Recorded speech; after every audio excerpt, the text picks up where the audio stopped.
I am doing well. I can't complain at all. Cannot complain at all.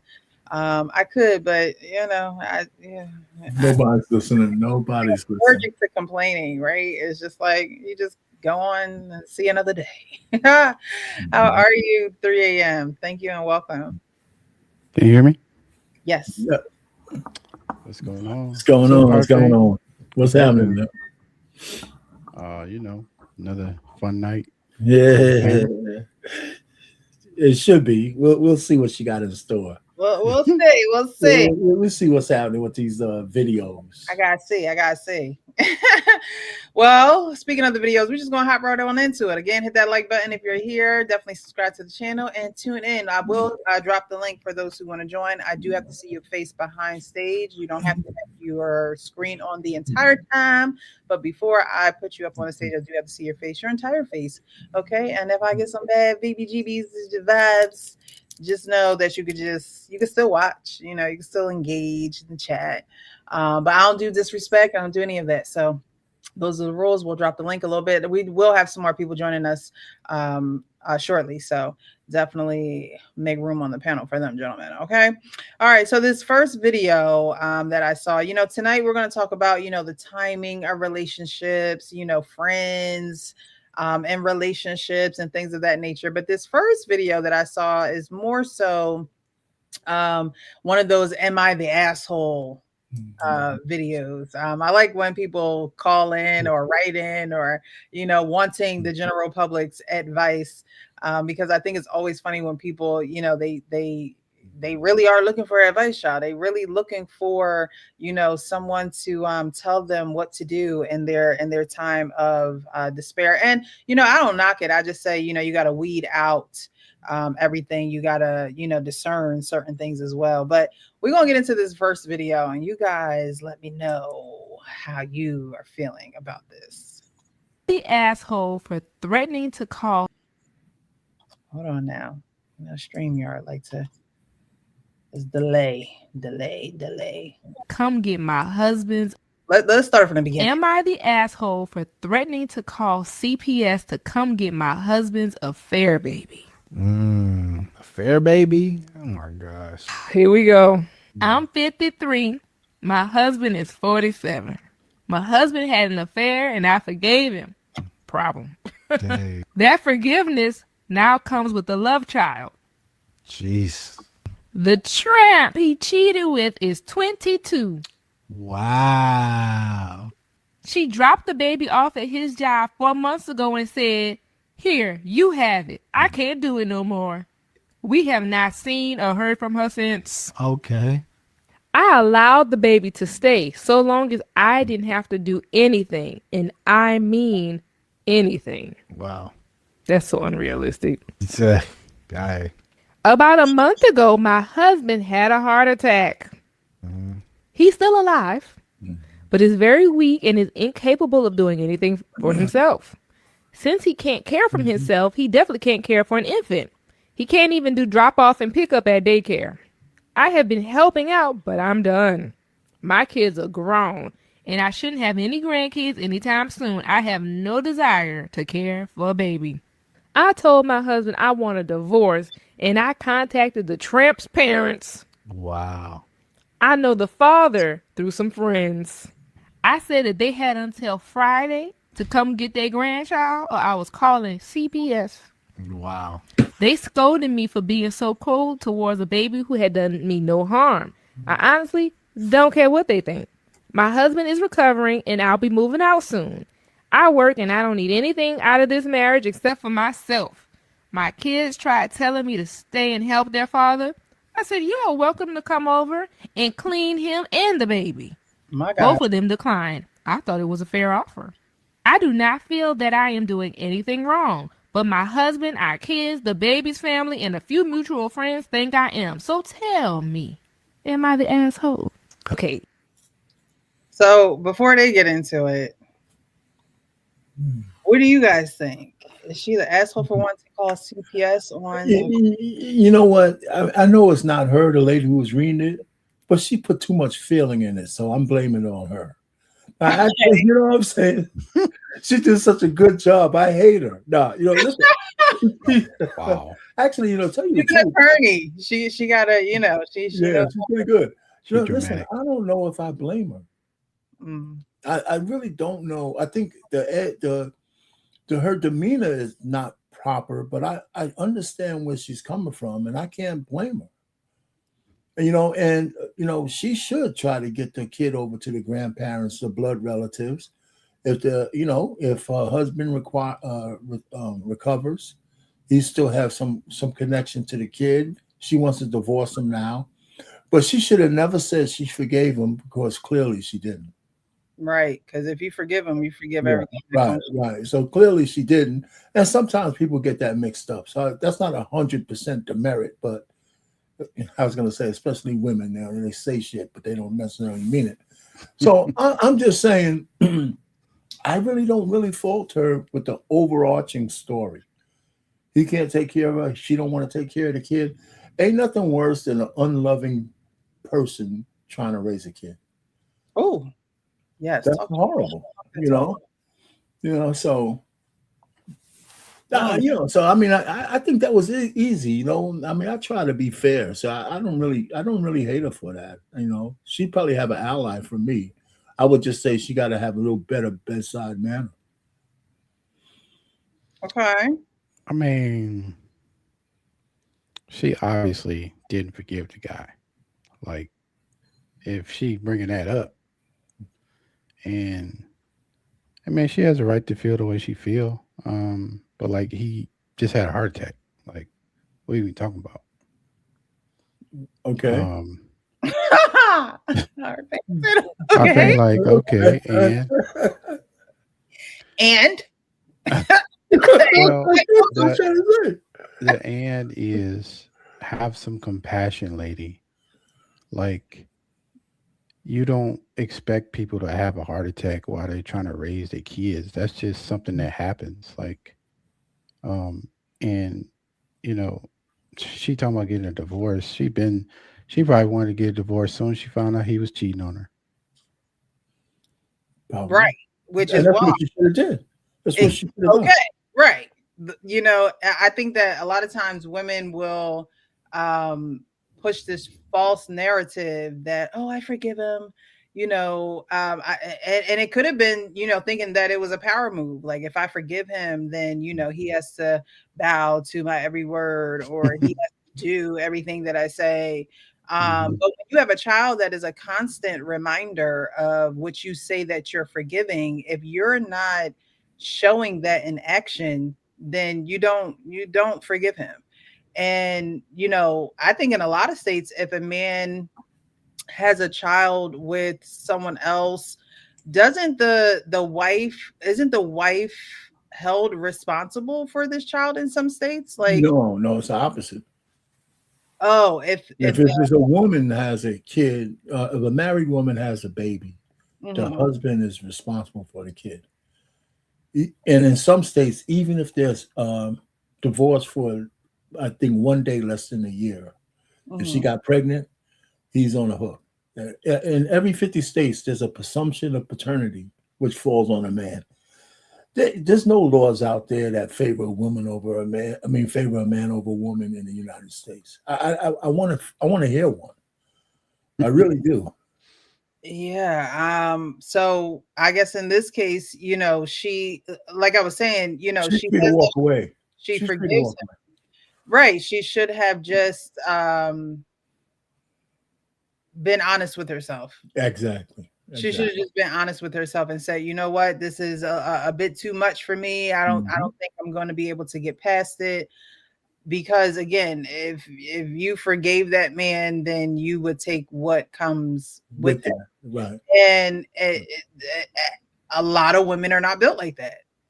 No matter what they say, no matter how they try to slice and dice it, a lot of women are just not built like that, because there will be bitterness, there will be the attitudes, there will be the various arguments about little things that probably weren't arguments before, but because you have this pent up anger or unaddressed anger, you're not going to get really far in the relationship that you say that you have forgiven someone. But you think when you said they're not built like that, but just consider what we're talking about.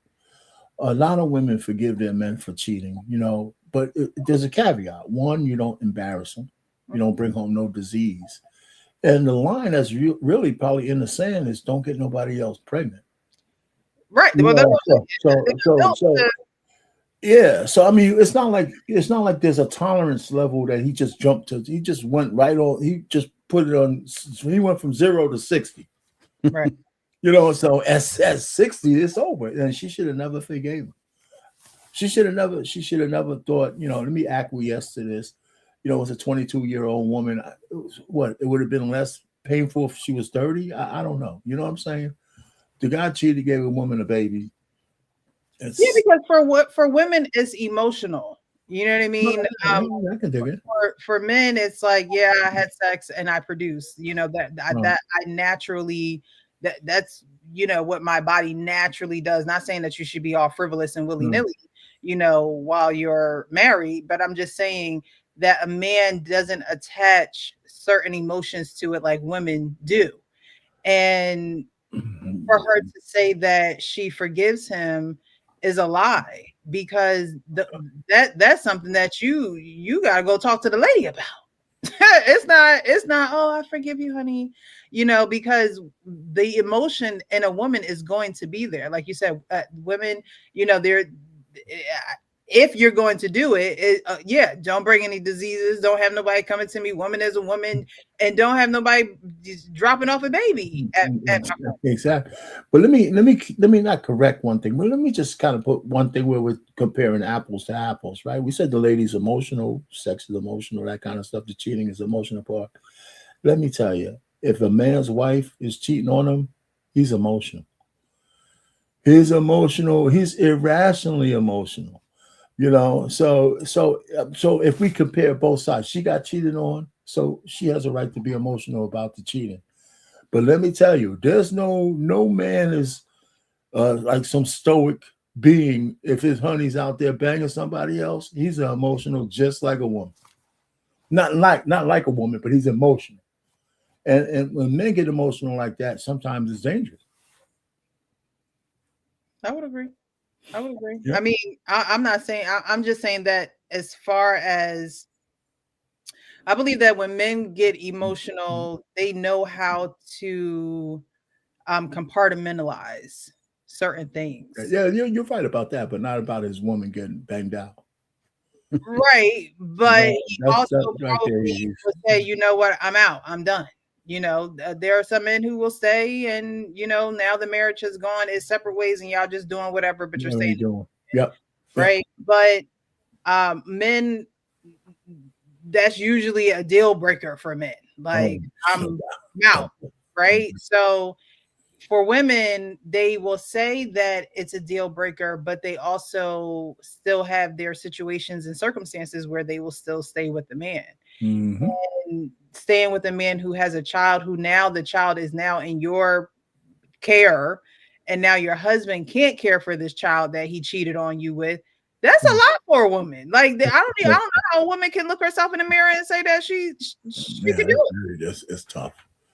Yeah, it's tough. That's why I don't blame her. That's why I don't blame her. You have to have some type of therapy or aid, emotional, somewhere where you can release emotionally, because women, just based off of our routines and things that we do, we get frustrated at the littlest things.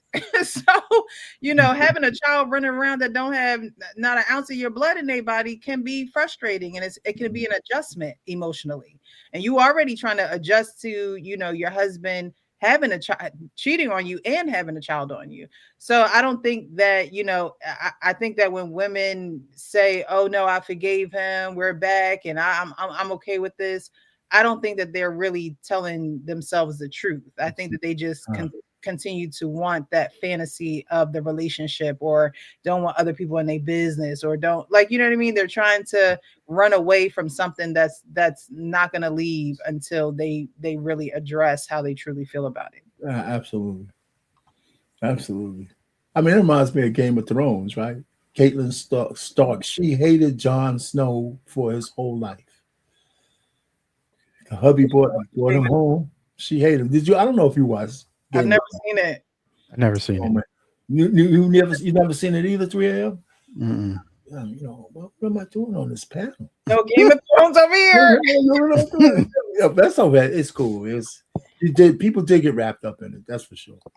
Yeah, It's pretty popular. I just never got into it.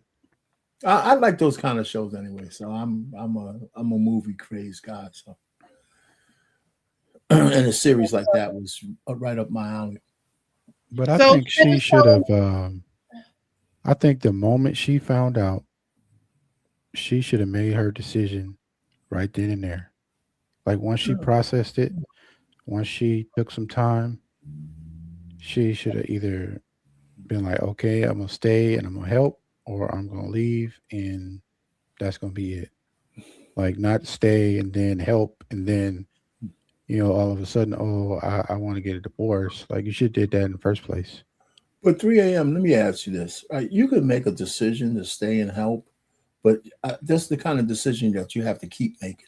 Because you're going to have times where just a flashback hits you and you got to make the decision again. I know a woman forgave her whose husband cheated on her, and she gave me an earful and all that. I didn't say what she should do, but she stayed. But it's been like 5 years and she's still making them pay for it. You know what I'm saying? And she in what subtle ways she's making them pay for it, and yeah, maybe it lessened a little bit now, but still, I mean, it's just the way it is. Sometimes forgiveness is one thing, but being able to forget is an impossibility sometimes. And Arpan, you said it. Once you make a decision, you gotta keep making that decision. That is actually the key here. You got to keep making a decision. Terrible twos, keep making that decision. Fourth grade, keep making that decision. It is a daily decision to walk in what you say that you have forgiven, right? As a woman that you can't do it because women will know. Women will know that they can't do it. They will know, okay? Don't let no woman ever tell y'all, but no, I really thought, no. Yeah. They will say it out their mouth like, I don't know how I'm going to do this. You don't. Exactly. And they know that they shouldn't, but they will continue and they will do it and then be like, woe is me. The earth is falling down on me. Everything is happening to me. And it's like, no, you had an opportunity to make a decision. You legit had an opportunity to make the decision. Yes, should you be, sympathetic that you had a heart attack? At the end of the day, this is your husband, So here I am. You're right. It's like, hello, the man did have a heart attack. It's like, what was that? Was it Diary of a Mad Black Woman? When old boy was treating his wife wrong, and he ended up in a wheelchair.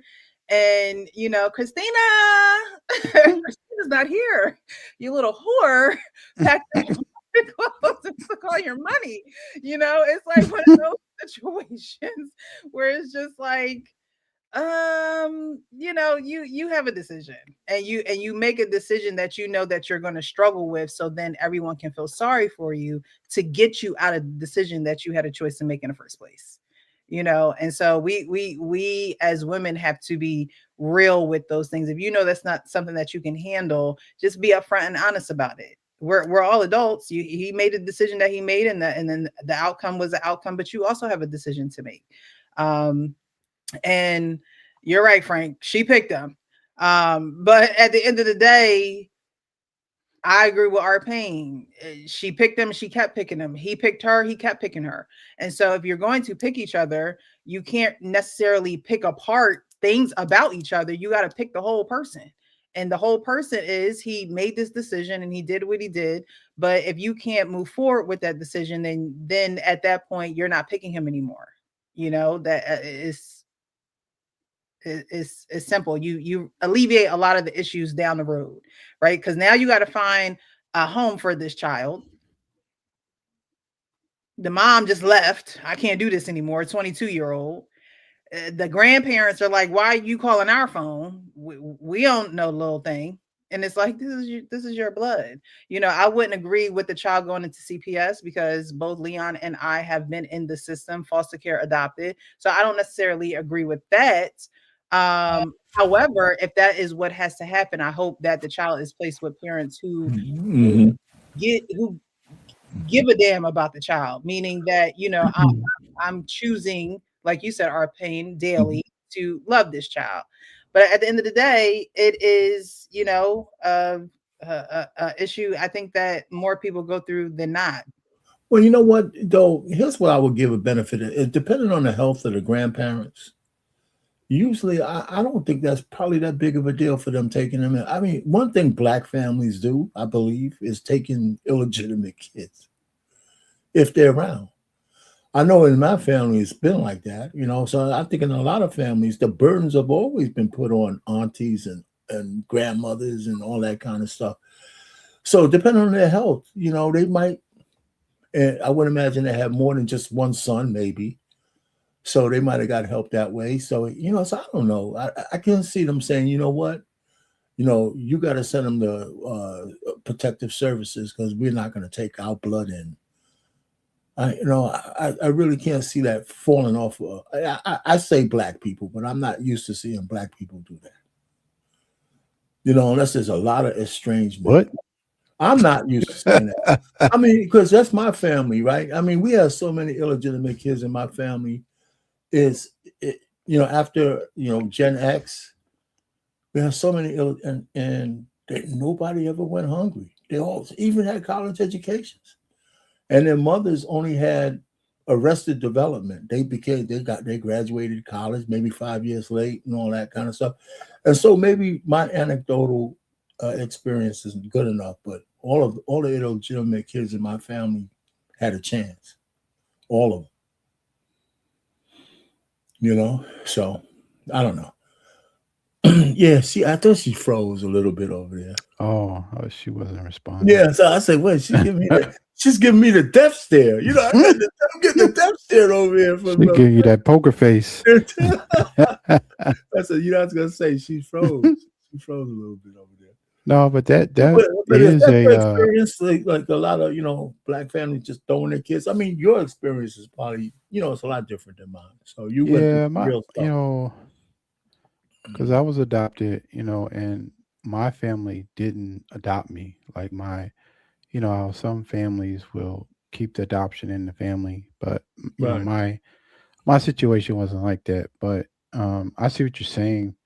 Like most grandparents will take in kids that are, you know, part of the family, so they don't get broken up, because that's really the key, right? Because when you actually you know, get put up for adoption, there's no guarantee or that the family is going to fight for you. So if they don't put up that fight, you know, you could be placed somewhere where you'll never see anybody in your family. You never see them again.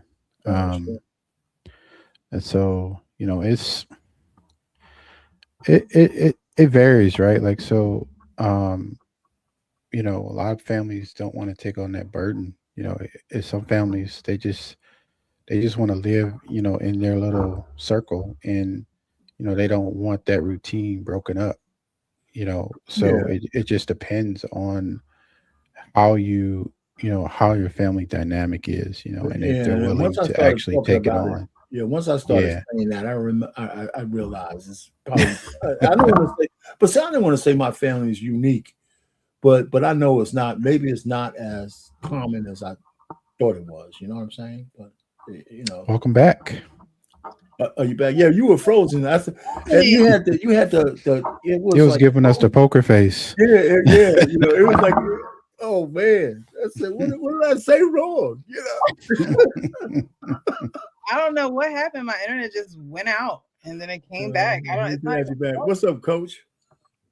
What's up, Coach?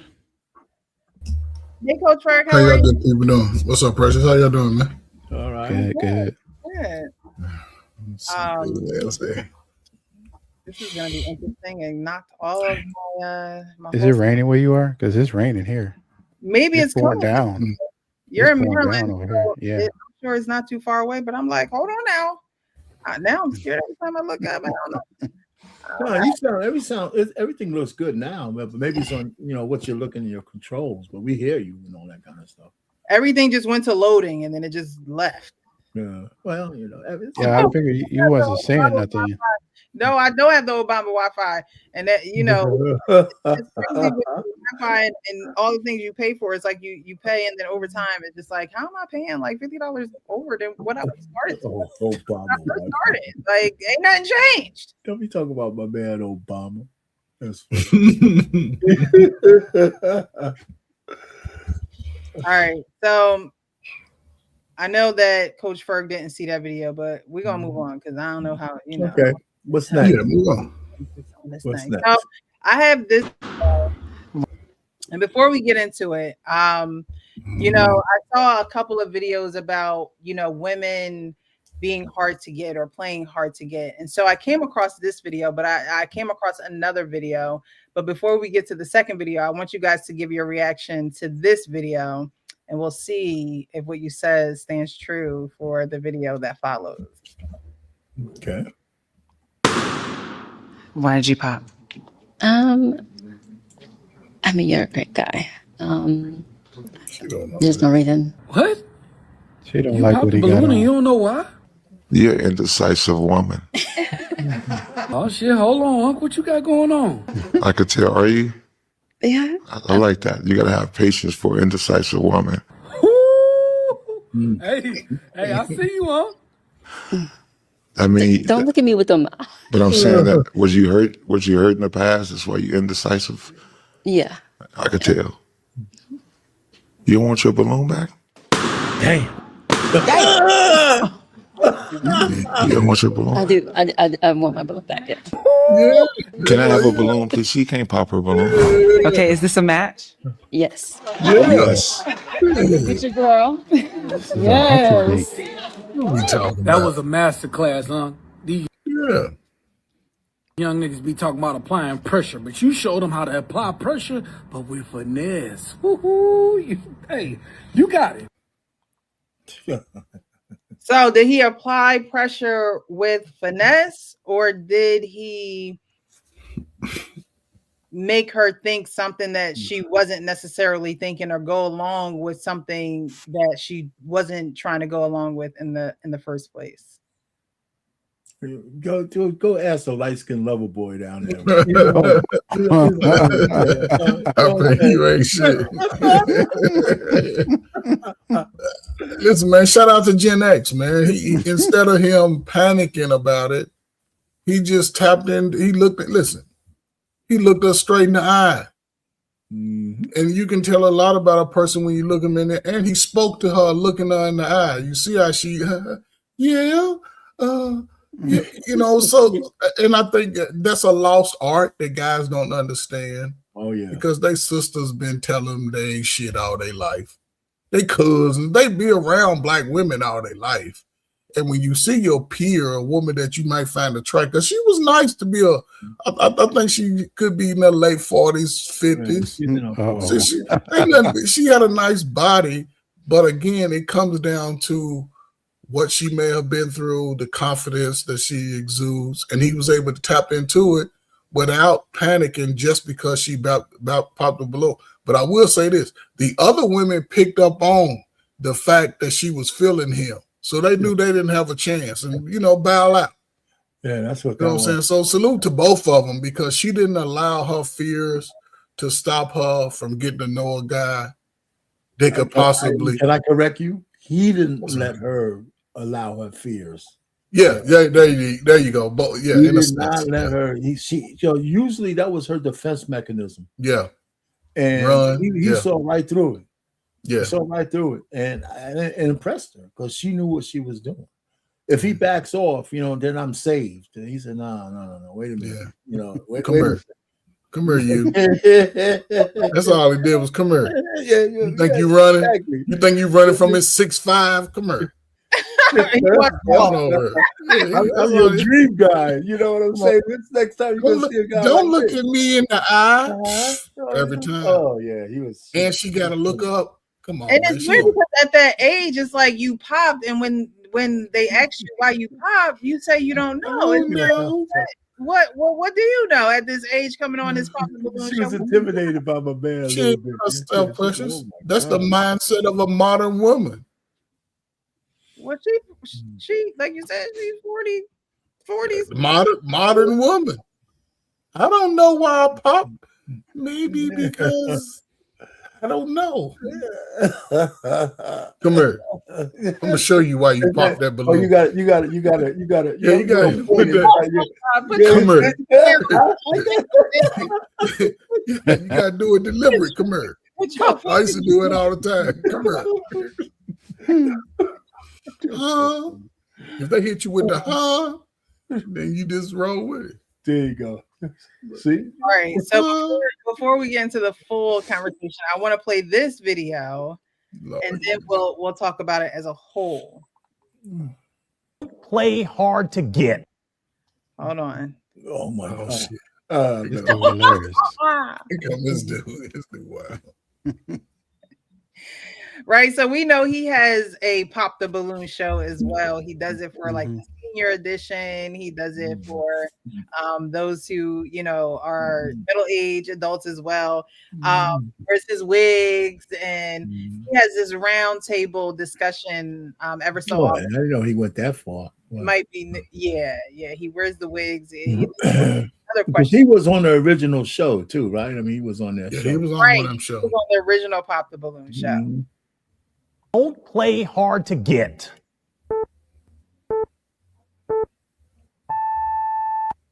Thought it was going to be a fight. Hello there. Hello. How you doing? Good, how are you? Oh. If he wanted to, he would.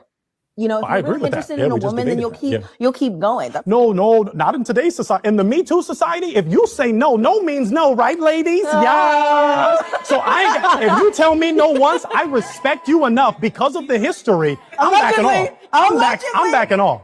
I'm backing off. If you tell me no the first time, I respect you enough to take that. You know I what? do. Maybe I changed sides. Maybe you shouldn't play I hard love to you, get. girl. I love you, girl. I love you. All right. You're good. You're good. Yeah. Yeah. There you go. All right.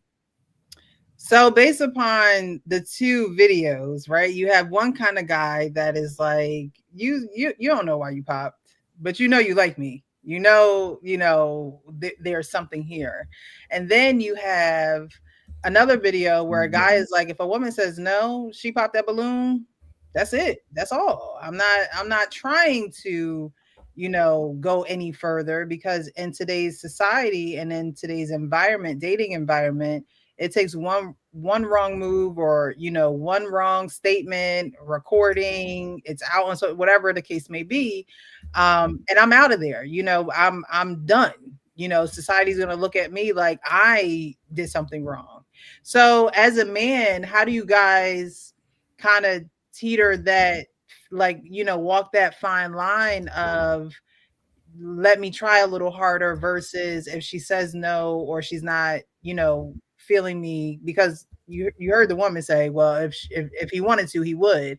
But then you have men who are like, I've wanted to plenty of times and it got misconstrued as something else.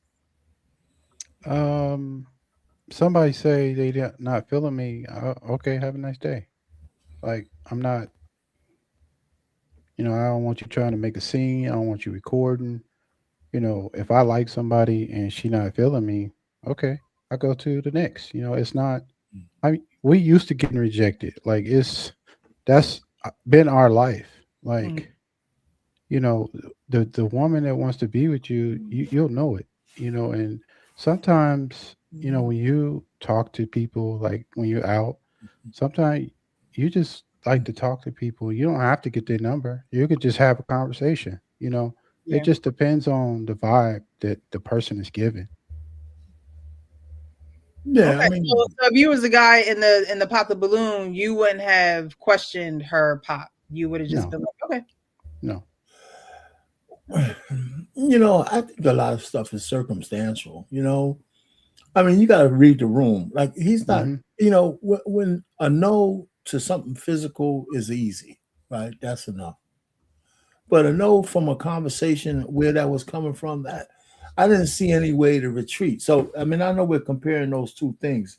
When a guy said, if a woman told me no, was he just talking about whether Well, what does a woman tell you? Like, can I have your number? No. Well, I probably won't ask again, right? I'm not gonna beg you. But in the Pop the Balloon show, we know why they're both there. So and I think it was obvious that she popped the balloon, but it wasn't because she didn't like the guy, or else she would have came out and said, "I don't like you," or "I don't, I can't see." He saw the fumble. He saw her fumble. So, God, he challenged the fumble. Would a man rather you not know what you want but like him? Say that again. Would a man rather? It seems as though in that case, the man was okay with her not knowing what she wants, but I don't know. Was he attractive enough to? Was he okay with her not knowing what she wants, and take the leader position? I think maybe he did mental gymnastics. Maybe he used to that. No, not only that though. 3M. I think the man, she might not have. It's not like he didn't pick up the vibe that she didn't like him. She was having trouble with the situation. And so he challenged the situation. He looked at her because she didn't give him a vibe that, she's throwing up in the back of her throat, So he said, okay, I'll say the next thing. And he took a chance. And even if it didn't go well, there's no harm done in what he tried to do. Right? It was no harm done. It wasn't like he was trying to force her to do something or grabbing her or anything like that. So I wouldn't think I'd be afraid of Me Too in that situation. Right? And it turns out he was right. She was holding his hand and everything on the way out. Well, and he's probably used to that. He's probably used to trying to challenge women, and he probably likes that. But for a person like me, if somebody tells me no is no. Like, I'm okay. Have a nice day.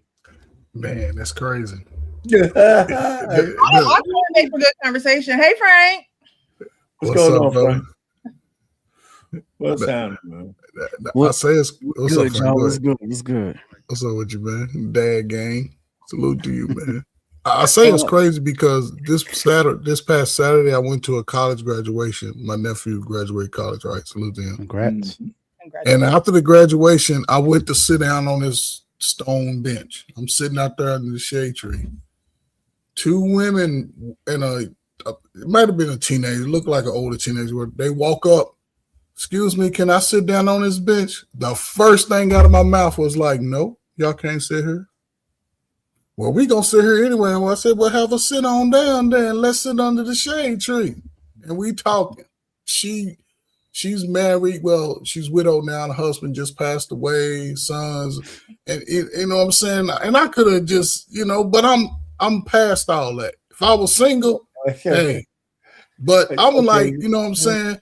I was talking to her just about, trying to, heal herself because she, you know what I'm saying, and just things she can probably do, you know what I'm saying, incorporate the family and things like that, and talking to her. And we was just vibing back and forth for about 15, 20 minutes. She got up. I don't know if she was trying to give me a signal like, nigga, hey, I'm like, she said bye 14 times in 10 steps. I'm like, okay, see you later. I'm like, let me get ready. But these things, you know what I'm saying? I can see conversations spilling over from YouTube to real life. However, in reality, people respond to how you speak to them. Y'all know black people, we ain't backing down from we fighting lions and tigers and shit. We ain't backing down because you know what I'm saying? So just the thing that, so just because somebody say no, then it's gonna be all this big thing. I accept my ugly. Most people don't accept they ugly. Because every woman ain't gonna like a light skin with bald head. I know that. And I'm not gonna get mad if I shoot my shot and they be like, no, it's okay. Okay, cool. But I have you might seen see guys, me next week. I have seen guys in public, like call women out their name just because they can't get their number. Yeah, that's crazy. Like that's not even necessary. Like if she say no, just move on. Like there's plenty out there. Yes, it is. Yes, Lord. Yes, Lord. and she will see you again. Just make sure you outside next time. You fresh and clean. You got that smell good on. You got, you know what I'm saying? Make her talk to you. Then act like you don't even see her. Do I know you? Yeah. I don't remember. Why are you talking to me? No, talk to me. Videos? What you say? Did you see both of the videos? I didn't get to see both. I was trying to watch. That's what I was over here doing when I first got on. I was like, let me see what the hell they talk about. I can replay it for you. It's fine. All right, bet. Why did you pop? I mean, you're a great guy. There's no reason. What? You popped a balloon and you don't know why? You're an indecisive woman. Oh shit, hold on, Unc. What you got going on? I could tell. Are you? Yeah. I like that. You gotta have patience for an indecisive woman. Woo! Hey, I see you, huh? I mean, Don't look at me with them. but I'm saying that was you hurt in the past? That's why you're indecisive. Yeah. I could tell. You want your balloon back? Damn. You don't want your balloon? I do. I want my balloon back. Yeah. Can I have a balloon, please? She can't pop her balloon. Okay, is this a match? Yes. Yes. Okay, get your girl. Yes. That was a master class, huh? These young niggas be talking about applying pressure, but you showed them how to apply pressure, but with finesse. Woo-hoo. Right. Hey, you got it. Facts. So we have that video, but then we have a video of a guy who was on the original Pop the Balloon show, created his own show, and this is what he had to say about women playing hard to get. Man, it was more Play courage hard to than that. get. Oh man, jeez. I'm for real. Thought it was going to be a fight. Hello there. Hello. How you doing? Good, hurry up. Oh. If he wanted to, he would. You know, if I you're agree really with that. interested Yeah, in a we just woman, then debated you'll keep going. No, not in today's society. In the Me Too society, if you say no, no means no, right, ladies? Yeah. So if you tell me no once, I respect you enough because of the history. I'm backing off. I'm backing off. I'm backing off. If you tell me no the first time, I respect you enough to take that. You know I do. Maybe I changed sides. Maybe you shouldn't play I hard love to you, get. girl. I love you, girl. I love you. All right. You're good. You're good. Yeah. Yeah. Yeah. That's it. Right. What's your question for me? What's your question for Oh, me? So I was asking, what is the line that men walk when it's time to, date women or, approach women? Are you taking no as a first answer? Or are you more so like the first guy where it's just like, I see something else going on there? I don't know. I don't know. It's indecisive. No, I think most of the time, I think it depends on the setting, to be honest. All right, so that I'll say that because when we used to be out here, right, we used to be in the clubs and doing all those things. You know what I'm saying? Sometimes you will see a girl in the beginning, while when you first walking in, y'all chilling, whatever, everybody just vibing. And you might try to holler at her a little bit. You walk back by like, hey, you know what I'm saying? But it's not like you just in there like grabbing her and hey, come here, like you being subtle about it. Hey, what's good? Like, come on, I see you keep looking at me. What's up? So you just having a good time and you just trying to go for it. But it depends on how and it also depends on how she turn you down. Like what when hey, you said at 3 a.m. said he dudes would be like, yeah, like what I'm saying, yo, how you doing? And she'd be like, no. You'd be like, well, you wasn't cute anyway. I didn't see some women, you dudes try to walk behind them in the club, try to get up on him, try to dance. She turn around, hand all in his face. Then she be, you know what I'm saying? I see girls be like, boy, you think you cute enough to holler at me? I'm like, damn. If she turn you down like that, bro, you gotta just chuck the deuces and walk away. You know what I'm saying? But there's times that you can, right? And what you telling about? Are you cute? Yeah, but there's times that a woman will give you, those signals where she kind of playing. You can tell she playing hard to get, and you will be a little persistent. You just not gonna come off crazy and just overdo it. I think the first guy, remember when Jill Scott said, if you could tell me what to do, then you could tell me what to do. But if you can't tell me what to do, you can't tell me what to do. And it seemed like in the first situation, it was that was the connotation to me. It was like, this is a man that likes me, that is into me, and he could see through my little charade right now. See through, me trying to, and I don't know if that's even playing hard to get, because the answer of I don't know, I just feel like it came out left field. Like she not that she really didn't know what to say, but she really didn't know. Like, and I think that's hard to get. It's comical being that you're at a show where you have more than ample amount of time to know if you like this person, whether he's talking to you or talking to how he's interacting with everybody. For her to say that, but he pinpointed probably I would say probably a flaw in her. Right, he pinpointed like you're indecisive or you've been hurt before. But I mean, I think any man that comes to a woman and say you've been hurt before, it'd probably be the truth. Like, Right. I can't. I think that's a fair and a safe pickup line. Like, oh, Right. That's not a rocket scientist. yeah, idea like either, you know what I mean. Unless the girl has been living under a rock, she looks like she's of a certain age. So yeah, she's been hurt before. You know what I mean? I think that he was smooth with it for the age group, whereas the second video, it was more so, look, the time and day, age we live in, if a woman tells me no, I'm not going to line, I'm not going to try and get into her past, I'm not going to try and get in where I fit in, I'm just going to keep it moving. And that, I think that definitely affects because back in the day, men, I can say back in the day, men, they would approach you. Like men, it was not there was the Me Too movement wasn't as rampant as it is now.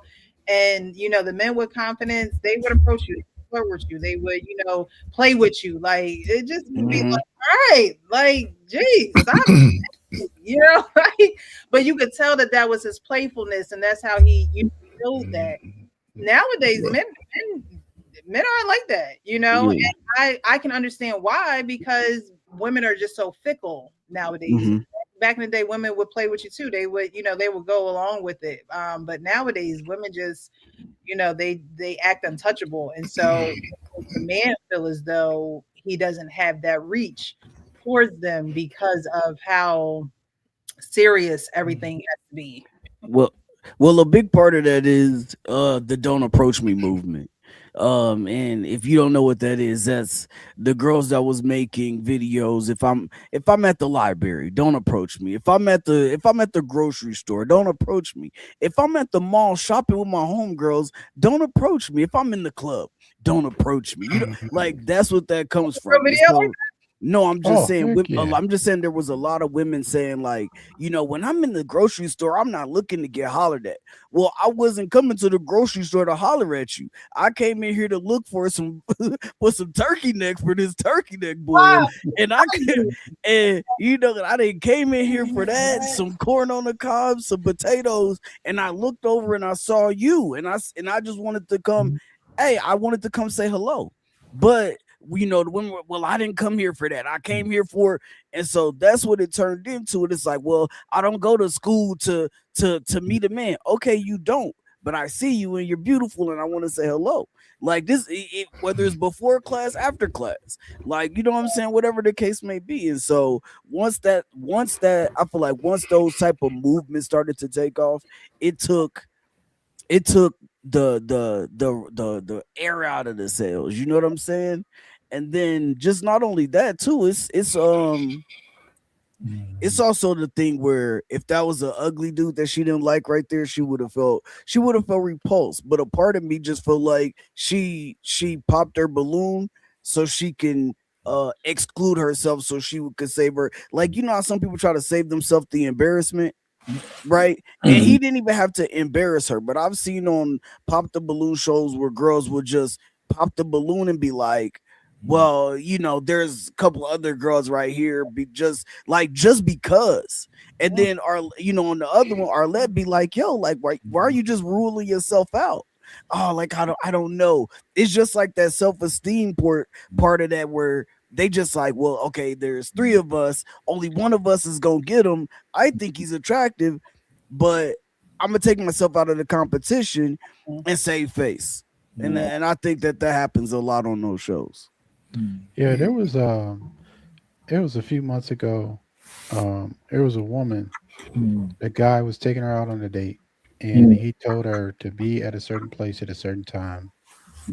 She was late, right? And she started recording old boy. Oh yeah.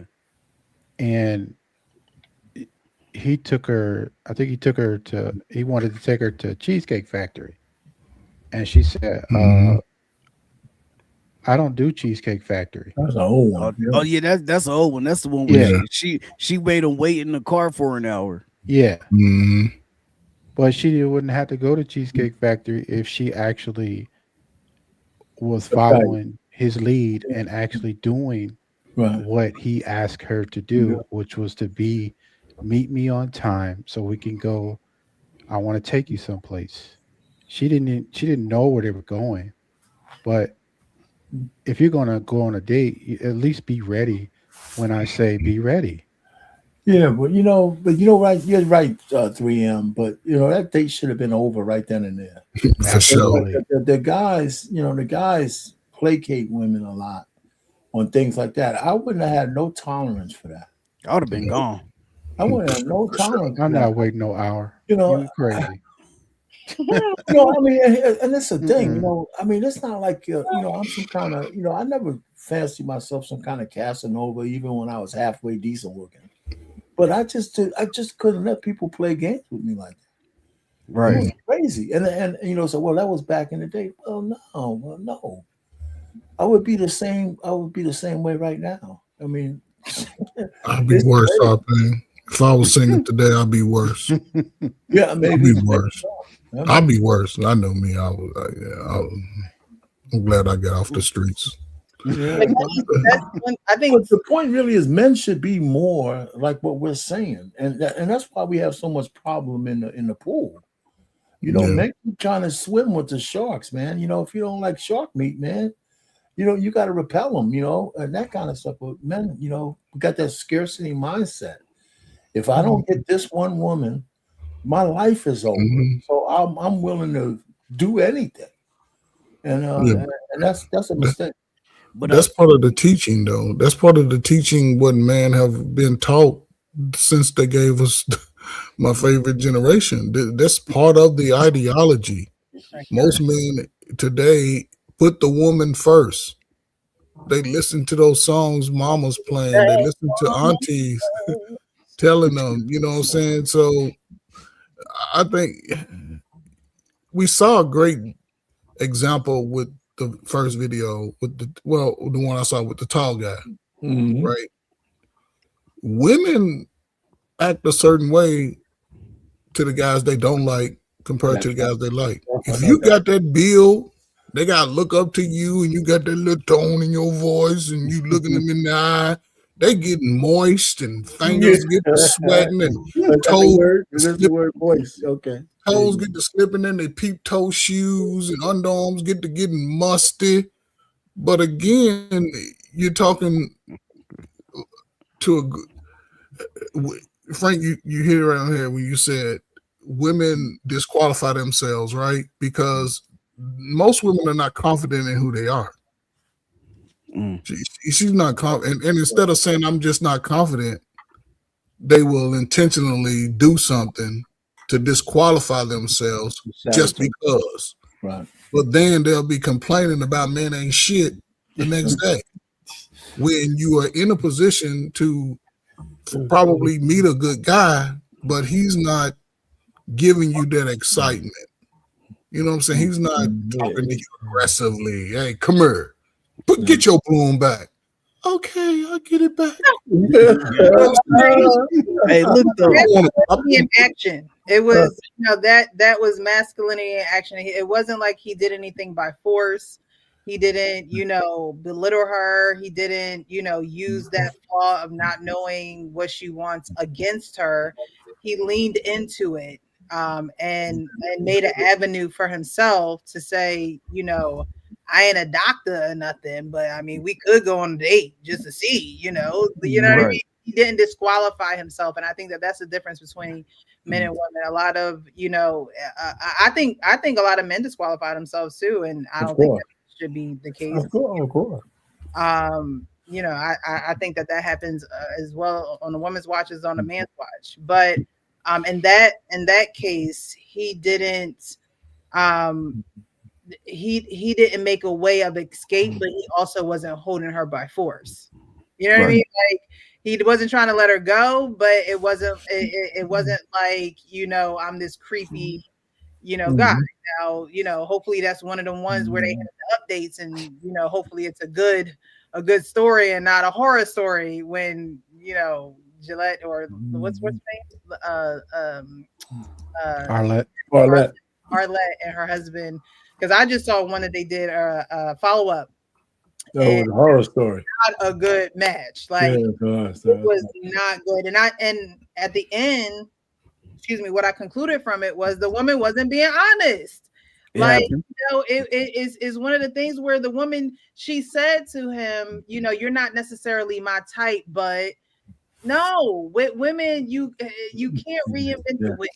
You either like them or you don't. And men know when you like them or when you don't, because like he said, when they were in their dating weeks or whatever, it was interrogation, and it's like, yes, ask the questions, get the answers that you're looking for, but don't with the innuendos and the little micro comments. Men can feel that. Men can feel when you're not that into them, because you're not acting that way. You're acting like you're more so against them than into them. And so hopefully, this update, because I'm sure they would probably do an update on these two. Who knows? Hopefully it's a good one. Do they? I don't know if they do the updates on that channel. I haven't seen any yet. Okay, I'm gonna check it out. But y'all made me think of two things. Number one, guys might rule themselves out or take themselves out of the running, but more times than not, a dude will try to stay there all the way through. Because we understand that we have to compete with other men to get you. Like, most dudes understand that, right? In my opinion, it, like, on the other side though, if you say like, yo, are you willing to compete for your man? Like, you know what I'm saying? If you knew that it was you and say two other girls, because he just didn't know yet, or he just met y'all, whatever the case may be, y'all met him the same night. You know what I'm saying? Most girls will be like, I ain't competing. And they just say, like, even if, no matter how much they like them, and even though it's not in the same sense of, oh no, we about to play a game of football and tic-tac-toe, and if I win 3 out of 5 times, I'm gonna win them. Just making yourself stand out, sending them a good morning text, how you doing, checking up on them, something like that. That right there is something that'll make you stand out, where he'll be like, hey, hold up, nah, I'm not even rocking with them like that. Hold up, like, I'm getting rid of them because this woman is actually giving me some attention. She giving me the vibe or the aura that I feel like I want, that I feel like I need, and so that's her. But most women, when they hear competition, they think, oh, well, yeah, we're gonna have to play paper, rock, scissors, and I ain't about to do that shit for no man, right? And then the second, go ahead. I was gonna and then the second thing is, Payne, like you said, something you said along the lines of like, some guys be like, man, I might feel like that's the only girl. I mean, in the day that we're in now, most dudes find most matches are made online. And so if a guy have to swipe 200 times, like 200 times before he gets 5 likes or whatever the case met, or 5 matches, and then he barely has a chance to actually go on a date with one of those 5, he like, hold on, though. Like, don't go nowhere. I just had to. I don't want to go back. Now I gotta get back on this damn app. I gotta swipe another 200 and 205 times, and now I'm gonna have to. And hopefully, I get to the date on this next one. You know what I'm saying? And so I do think a lot of guys are like, hold the hell up. You know what I mean? So I can feel but they gotta go outside. Yeah, they gotta go outside. You expand cannot. their horizons. And with the whole online thing, like, yes, it's real people, but to me, it's not real until we in real life. Like, that's how I feel. Like, it's not real until I can experience you in real life, same air, same, like, you know what I mean, face to face. Because people just hide behind any and everything online, and we see that. We react to a lot of these videos where, I look at Cheyenne Bryant, like, you could just say whatever online to get whatever you are trying to acquire. Don't talk about the good doctor. I'm just saying. Go buy the book. I'm sure that, her facade was very beneficial for her in a lot of different avenues. And it's not until you're in real life with this person until you can really, have an account for an experience. You know what I mean? The swiping, like, to me, I just think that's just, it's a way, it's an avenue to meet someone, but I think that you're not really going to get what you're looking for out of that experience because it's a very low effort experience. I agree with sir when you say that, women don't necessarily want to compete. But if we're going to be honest, if we're going to be real, women only really compete for the men that they truly like. If you're less than that, and of course, women have they want the 6 foot and the 6 inches and all those things, right? But again, to me, that's a internet made man too. Like, to me, it's real. There are these men walking around on the earth, but this is internet made man. We got to deal with the realistic, normal 9-to-5ers, not necessarily making 6 figures and things like that. A woman has to truly, because a woman can get on these Kendra G show, he gotta make 6 figures. But if you really like this man and he's only making $60,000-$70,000, you're going to go with it. You're going to go with the $60,000-$70,000 man. Trust me, that's internet talk for the 6 figures. That's internet talk. Trust me, for sure. Yeah, they are not meeting those kind of guys, and they are not like that. Especially when they got 3 or 4 different baby daddies and they got 6 kids. Come on, let's be honest. But then those would be the women who want the 6 foot and all of that, but don't want to compete. That's what I'm saying. They don't want to compete, and it's like, right, you're trying to, believe in your heart of hearts that you're going to get this 1% of a man. And I'm not trying to knock nobody's dreams and hopes, but let's be realistic. Who's around you, who's in your environment, or do you even go out to meet people? Do you put yourself in those settings? So, I think that, women have to be honest with it. And I honestly don't think that women should waste time with a man that she really don't like. Like, I honestly, I think that a woman should have that experience of really liking a man and a man liking her, so you can honestly, truly see where it goes, and not let's just, talk and go with the flow and things of that nature. No, I think that you should have an experience of being with someone that you truly like. Welcome back, Coach. Men and women. I had that conversation myself about, back in my day, women wouldn't go out with you if they didn't like you. You couldn't take them on a foodie date. Foodie dates didn't really exist. If they didn't like you, no, I'm not taking you out. So don't waste your time, don't waste your money. You ain't my guy. So there's no first base and that's cool. You just move on and you have a different kind of relationship. Well, today that's not really true. The women are sitting across, men are taking women out they don't like because they might want to just smash. But women are going out with guys and giving them false hope, and just for a dinner, and then ghost them afterwards. So, the bull is just so bad. I'm just so glad I ain't in that whole mix. But that's what you have to ferret out. Like I said before, I'm gonna land it here. If I was dating today and I saw a woman that I liked and she gave me some vibe, I would ask her out. But I said, this first date is Dutch. This way we don't have no expectation. One, I want to know whether you like me enough to go out with me when those money is on the line. That's one. And two, I don't want you thinking just because I bought you some steak, I'm supposed to get a little juicy ride later on. So if you pay for you, and I'll let you pick the restaurant. And I would think that would fair it out, because if she says, nah, if you ain't paying, I ain't going. Well, to me, she didn't like me that much. That's what I would say. She didn't like me that much. So. A lot of it's just internet talk. I mean, people are sort of adapting these ideologies, but my son's 23. He ain't getting asked how much money you get. He ain't getting asked, take me out. I'm trying. I don't think he would in that age range, though. But what I don't think he would. But again, everybody in their 40s at least have some money. You know what I'm saying? I mean, most of the people on YouTube done already been slapped through life.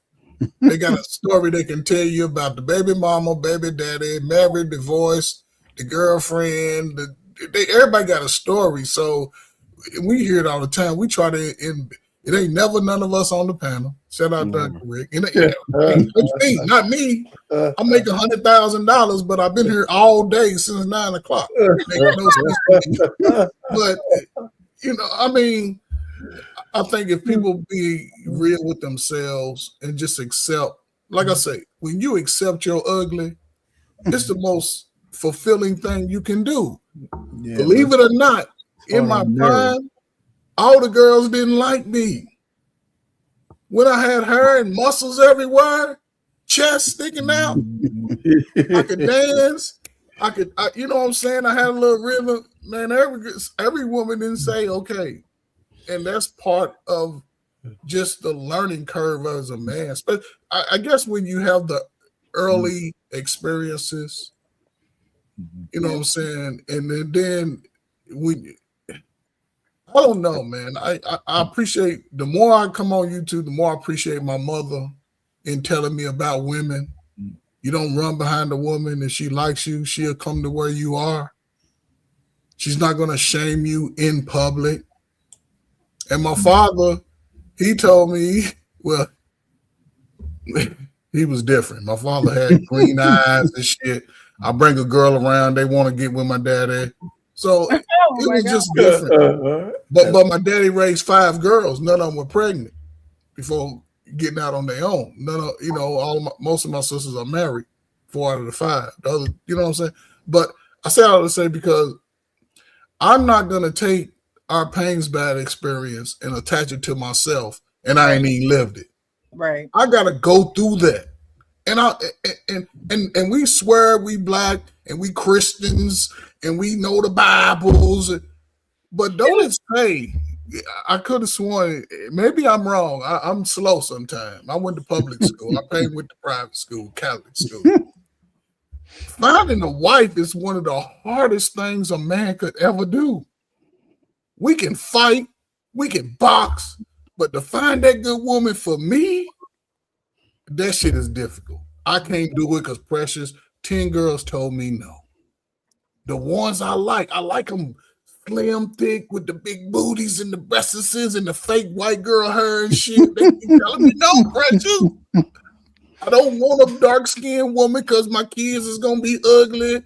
I don't, you know what I'm saying? I got to go. I don't know what to do. But again, when you love yourself and accept your ugly, you can find somebody just as ugly as you and make beautiful kids. Yeah, but it's hard on the mirrors there, Coach. It's hard on the mirrors. Yeah, but I'm just saying, though, why go through all that looking for validation for people who, I guess, y'all not related to me, so I shouldn't need y'all to tell me I'm handsome, I'm smart. No, if my mom and daddy, the closest people, can tell me, then that's good enough for me when I come to the world. Hey, no, it ain't. Yes, it is. No, the hell it ain't.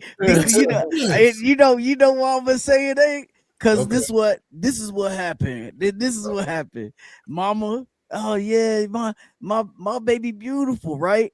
Now but when you go to approach them women and they turn it down, then you realize real quick where you actually fall in this world. I'm not saying your mom shouldn't tell you that you're a handsome kid or you're her handsome son or whatever, right? But or your dad say, my little girl, she beautiful. Da, da, da. I'm just saying though, on the opposite side, like people will be like, damn, are they lying to me? No. Are they lying? Because every time I try to talk to a girl, they be turning away from me. Like, am I ugly? Let me look in this mirror one time. Looks go way beyond just the physical. You can't be a man who know that you know. Precious, can we put an age on that? Can we put an age? Can we put an age on the physical? We have to put an age on the physical. Because people look at the physical for it's the first thing. They do look at the physical, first thing. But that's not the only thing that makes you, right? So I think that, while your parents are giving you these compliments and things of that nature, your parents help you with your self-esteem, but maybe they're not helping you in the correct manner with your self-esteem. Maybe they should not only be telling you that you're handsome, but that you're great at this and you're creative at this. And let me get this more for you because I know that you enjoy this. Your beauty comes from your whole makeup, and women can see when a man doesn't think that he's handsome. A woman can pick up confident in who he is as a man. You have men whose mom has been telling you, oh, you're handsome, you fly, you look good, you think whatever. However, moms do that with sons. I don't know. I don't have a son. So and then you have the sons go out like, oh no, my mom said I'm fly. My mom said I'm, and so no woman that comes in their face and say that they ugly, they don't believe that woman. Like, you know what I mean? So I think that while your family can tell you about your exterior, they also have to feed your interior so that it exudes out of your exterior as well. Like, you know what I mean? Like, more than just looking at a man's face. Yeah, of course. Or, height or whatever the case may be. No, I get it. I get it, and I agree with that. I was just saying that, so like when so like in elementary school. I like right, but mama. I mean, and I always had like nice eyes, so like that was like the main compliment. It's like, oh, you got some nice eyes, right? And that's but like my mom and like the older ladies would always be like, he's a handsome kid. The girls my age, they was looking at Barry, Mike, Tony. I'm like, damn, hold up, what's up with me? Yeah. But when I got to the 6th grade and all the little Mexican honeys start trying to holler at your boy, then I was like, okay, that was your time. No, I'm just saying. I was loving girls since I was like in the 2nd grade. So I was your time. Like, you're just playing a season for everything and everyone. Okay, you know what I'm saying. She don't understand because she been getting hollered at since daycare. It wasn't my time for a long time either. I had to get to my femininity and my looks and things of that nature. Like, my parents were strict. I didn't even know my body size until I got was graduating high school, going to college. Wearing baggy clothes, basketball swishies all day and night. I think that's part of everyone's. There are men and women who have been gorgeous their entire life. That there are. When I wasn't one of them. Like, contrary to which I might think, I wasn't one of them. Okay, and so it took a while, and so that's okay. That's part of you loving yourself. Like, imagine when you get to that point of can't nobody tell me nothing. That type of attitude. you know, you factor in them years when they was passing you by. You factor in, don't let it hurt you. Just allow it to fuel, you know, getting in that gym and pumping that iron and going for them runs and, you know, doing all the things that y'all do, because y'all know y'all got to come with more than just your, What are you talking about? Mama told me I was cute. That's all I know. My mama told me I was ugly. She said, "Get your little ugly ass on outside." My sisters told me I was ugly. Go on, ugly. That's part of the black culture. We all ugly as kids. That's because you light. That's because you light skin. They couldn't fill your head up. 3 a.m. probably. No, 3 a.m. probably had the same experience. But that's part of the iron sharpening. My daddy called me ugly. Get your little ugly ass and look just. You know what I'm saying? I guess it just comes down to the environment. Growing up where you outside every day, people are outside. You ugly. Girls always called us ugly in elementary. Then about a ninth grade, they over trying to fill on you in the class. Right, So it's just part of the growth stigma. I mean, I pain to tell you how he was a player back in the 60s and 70s. My parents were going around saying, "I'm sorry." I'm sorry, son. I'm sorry. You know what I'm saying? Hey, see, that's what happens with you, Eric Benet looking dudes over here. See, they had to tell y'all was ugly, man, because y'all was getting all the ladies, man. No, man, they had to tell y'all was ugly, man. No, man, that was a dude with Ricky hair, man. Dark-skinned dudes wasn't in yet. You know what I'm saying? Y'all was still in. Tyrese came out, then we blew up. You know what I'm saying? That's what happened. And we took over after that. Hold up, man. Tyrese changed the game for y'all. Yeah, Tyrese changed the game. He can't keep a woman, but he changed the game. That was that Coca-Cola commercial. Once that came out, Chocolate Brothers was in. Oh man, y'all silly. That's funny, man. Yeah. I can't. All right, we're gonna move on to this next video. So I'm not fully familiar with this content creator. You guys may know who he is. He's married to a woman. Her name is Cinnamon, and they're going through a little bit of relational issues, and it kind of, for lack of better words, it burst on this podcast here. But I want to see how you guys are seeing this and what your perspective on the video is. But we don't communicate at all.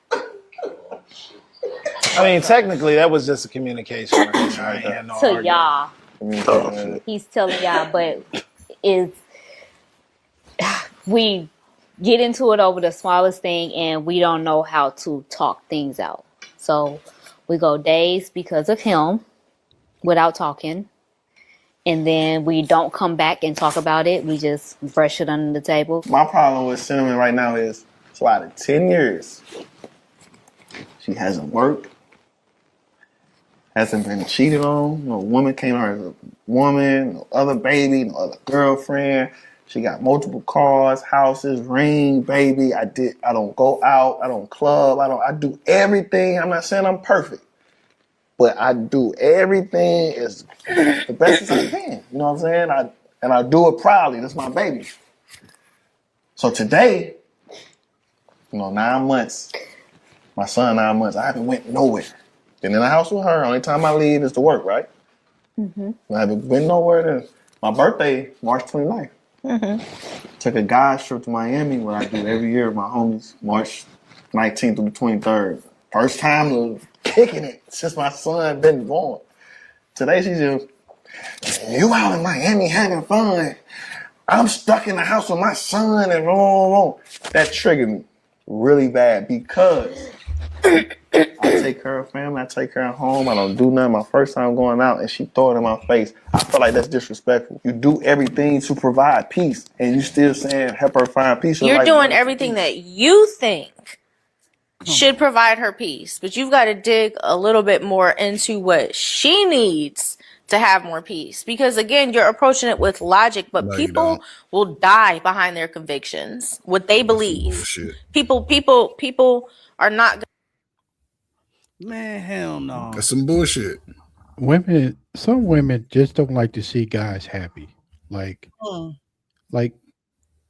if he's being truthful for what he's saying, like he hasn't been anywhere, he hasn't done anything, and she mad because he spent 3 or 4 days with his homeboys, but he been providing for you, he been doing everything that I'm assuming they talked about how he was going to provide for her, have kids, all these things that guys are expected to do, but she's still unhappy for 3 or 4 days. Like, I don't understand. She's full of shit. Very listen, very I thought about this for so long, and I just realized that some women are not happy with themselves, and some women don't have hobbies. They're just not like some. This could go for both, right? But sometimes people are just not interesting, regardless of what they're doing, where they're at.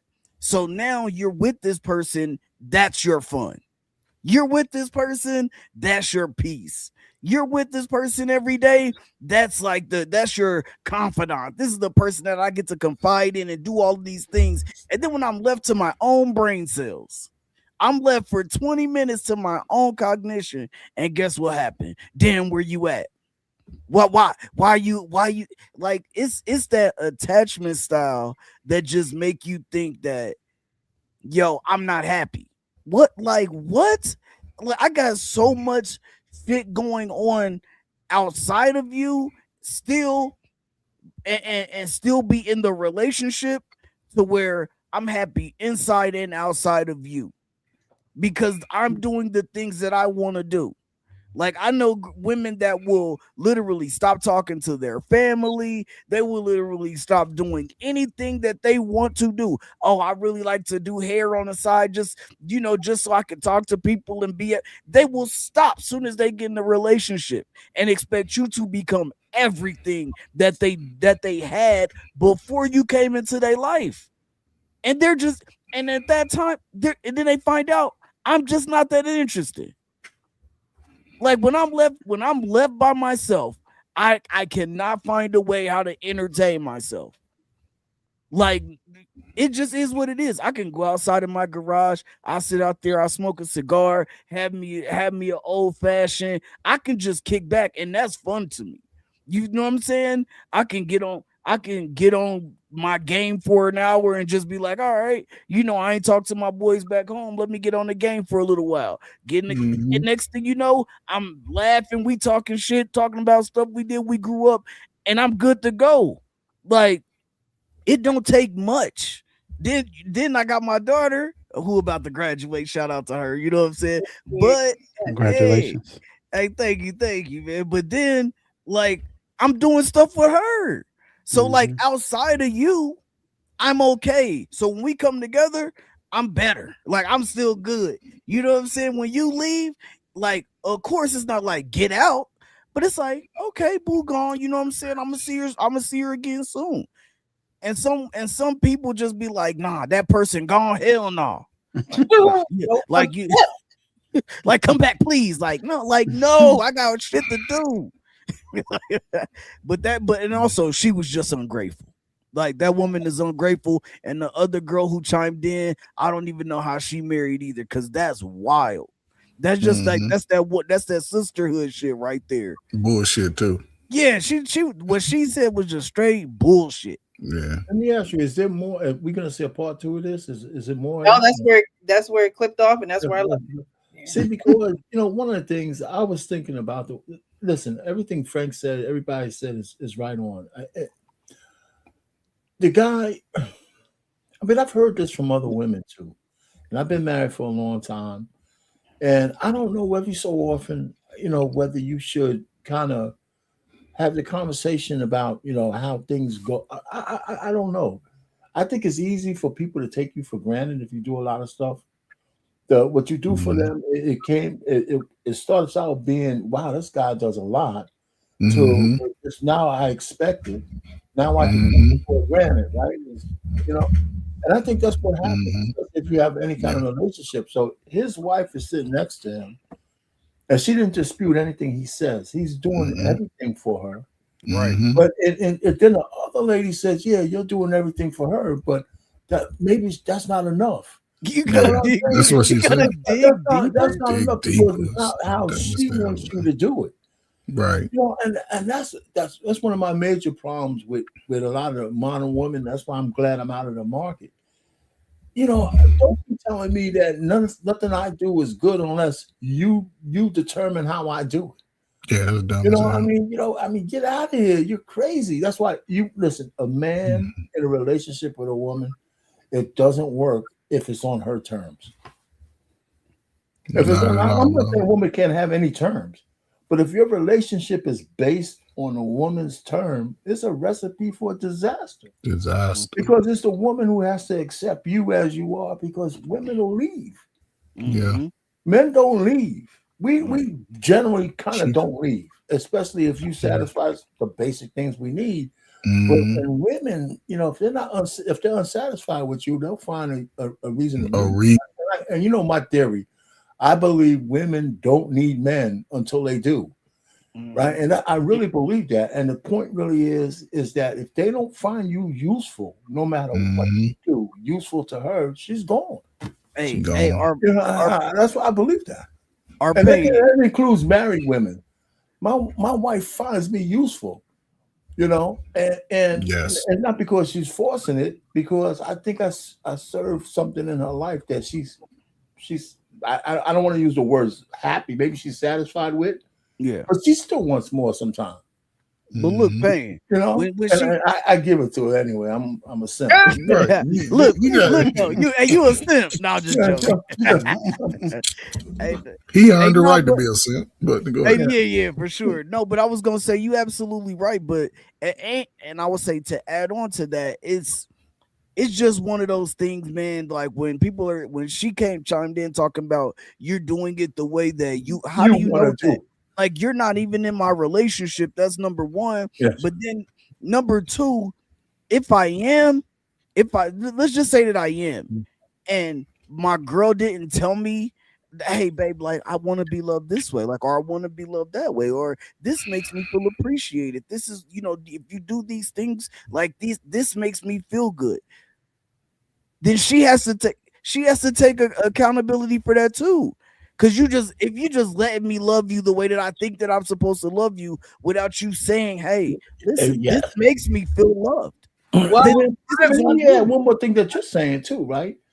A lot of women will say, you know, they want a lot of things, right? The lifestyle and this. And men, I don't know if we don't tell them, right? I have to work for that. I have to trade hours and dollars. I have to trade dollars for hours to get you what you want. And if you want me to come home on my one day off and play patty cake and all this shit when I'm tired as hell, you gotta tell me what you're willing to give up to get what you want, because I can't do it all like that. And it never comes down to that, because I've heard some women say, yeah, but you know, working hard is not enough. You got to do all this other stuff. Being a doctor ain't enough. What you talking about? You a doctor? That ain't shit.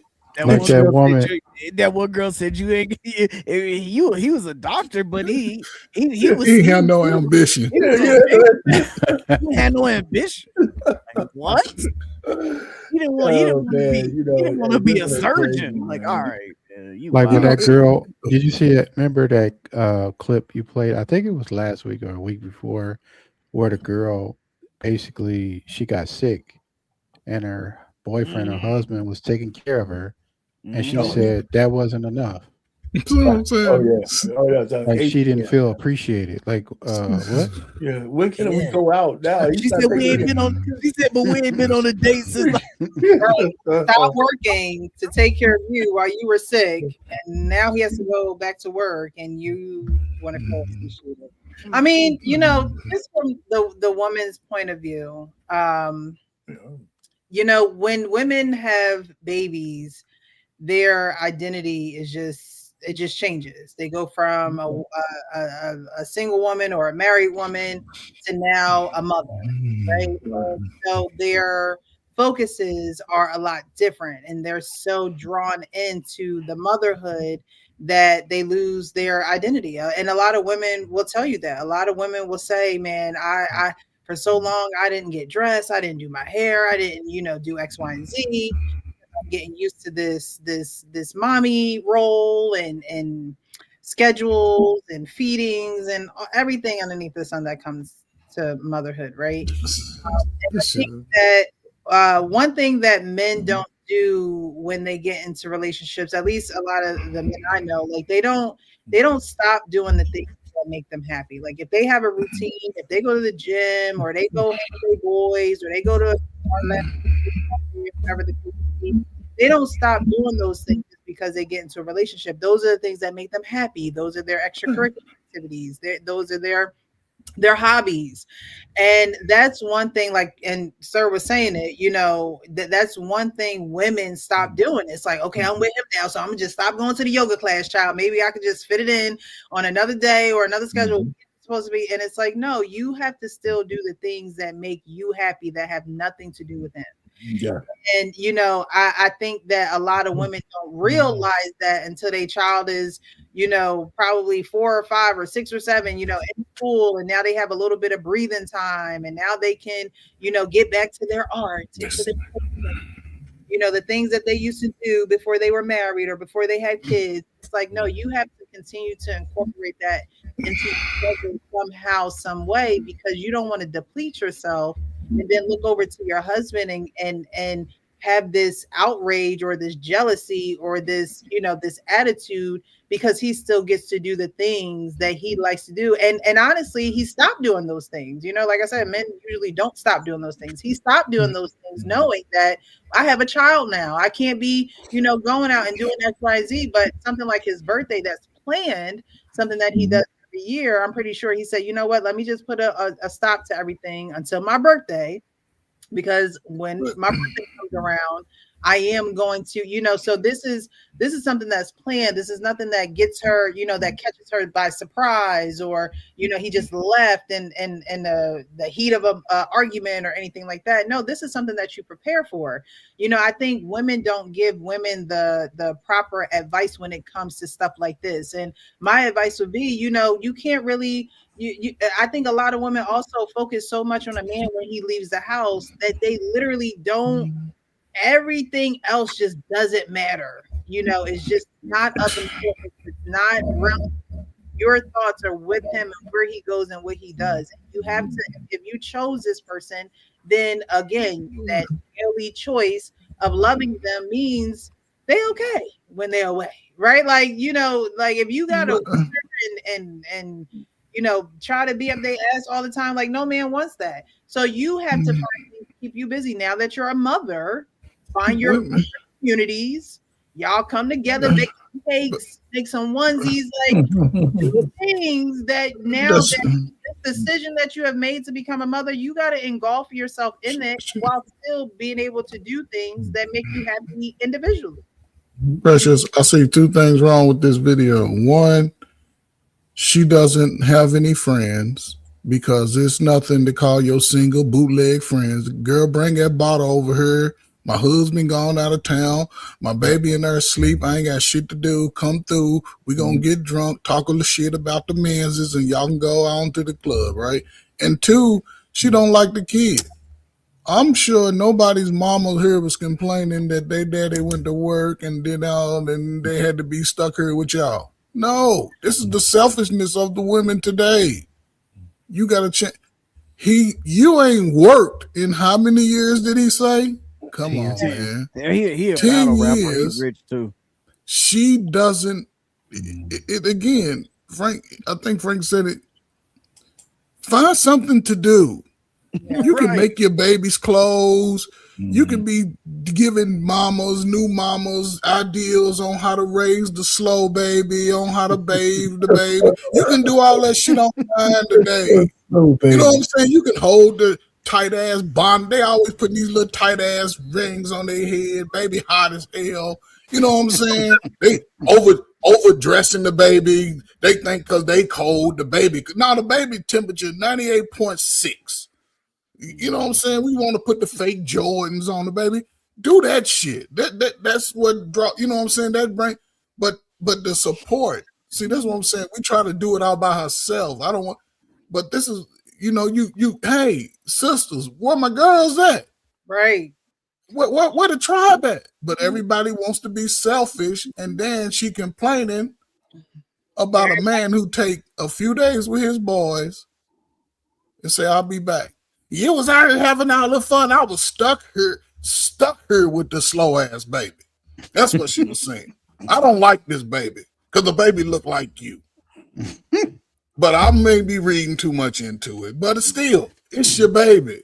It's a great bonding time. And then most women, I don't care, they do not have organizational skills at all. Motherfuckers ain't nothing in their drawer folded up, Frank. Ain't none of that shit military grade folded up. The refrigerator's out of order. The clothes, the wash clothes ain't folded up. A lot of them don't have organizational skills. I see it with my wife. I'm like, hold up, fold this shit up. Oh, I forget. Don't fold it up. You know what I'm saying? But it's just crazy how when people can take advantage of the resources because they have respite care. Listen, they had it, but they don't act on it and then complain about it after the fact. You know what I'm saying? So it just amazes me, man. The man got you sitting up in the house doing nothing. That's why, listen, bro, she off her goddamn baby weight, put her ass back to work, tell her ass be home, and you'll be all right. But this, I ain't been out in a year. I think one issue in their relationship, and she started talking too much about it. That's the one problem.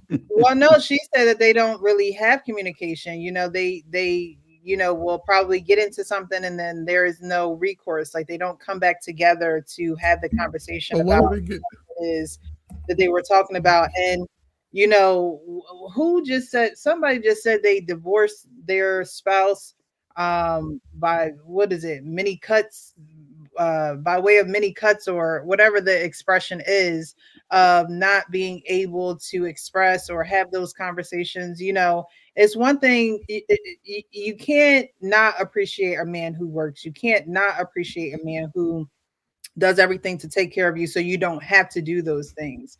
But you also still, as a man, that doesn't mean that you should not communicate. You should not, be joining in healthy conflict conflict and resolving issues. Like it doesn't take you away from still in the home, And so I think that they both have issues in the relationship. Well, stay right there, Precious. What do you think she's saying to him? Because it sounds like he said, he laid out what he does for her. It sounds like he says it a lot. What do you think she says what do you think that she wants from him that he's not giving her? Probably some emotional connection. I'm asking the woman there because I don't know. You might have some, well, I'm sorry, I didn't mean to cut you off, 3M. It's some emotion. What would that be? Right. Because if he's working all the time, like I think it's more so, and I hate to say it, but it's almost like that girl that was like, I don't feel appreciated, even though she was totally out of line. I think that women always want to feel some type of validation, right? Everything that he's doing, he's almost validating himself for being this person that gets the opportunity to allow her to stay at home and not work and not have to lift a finger. And her role and her job in the relationship is to be a mom, to be a wife. And sometimes wives that are in that type of situation don't really feel as though they have a voice, no matter what the voice. Let me add to that, right? So she could be thinking that whether I was here or not, you'd be doing the same thing. Right.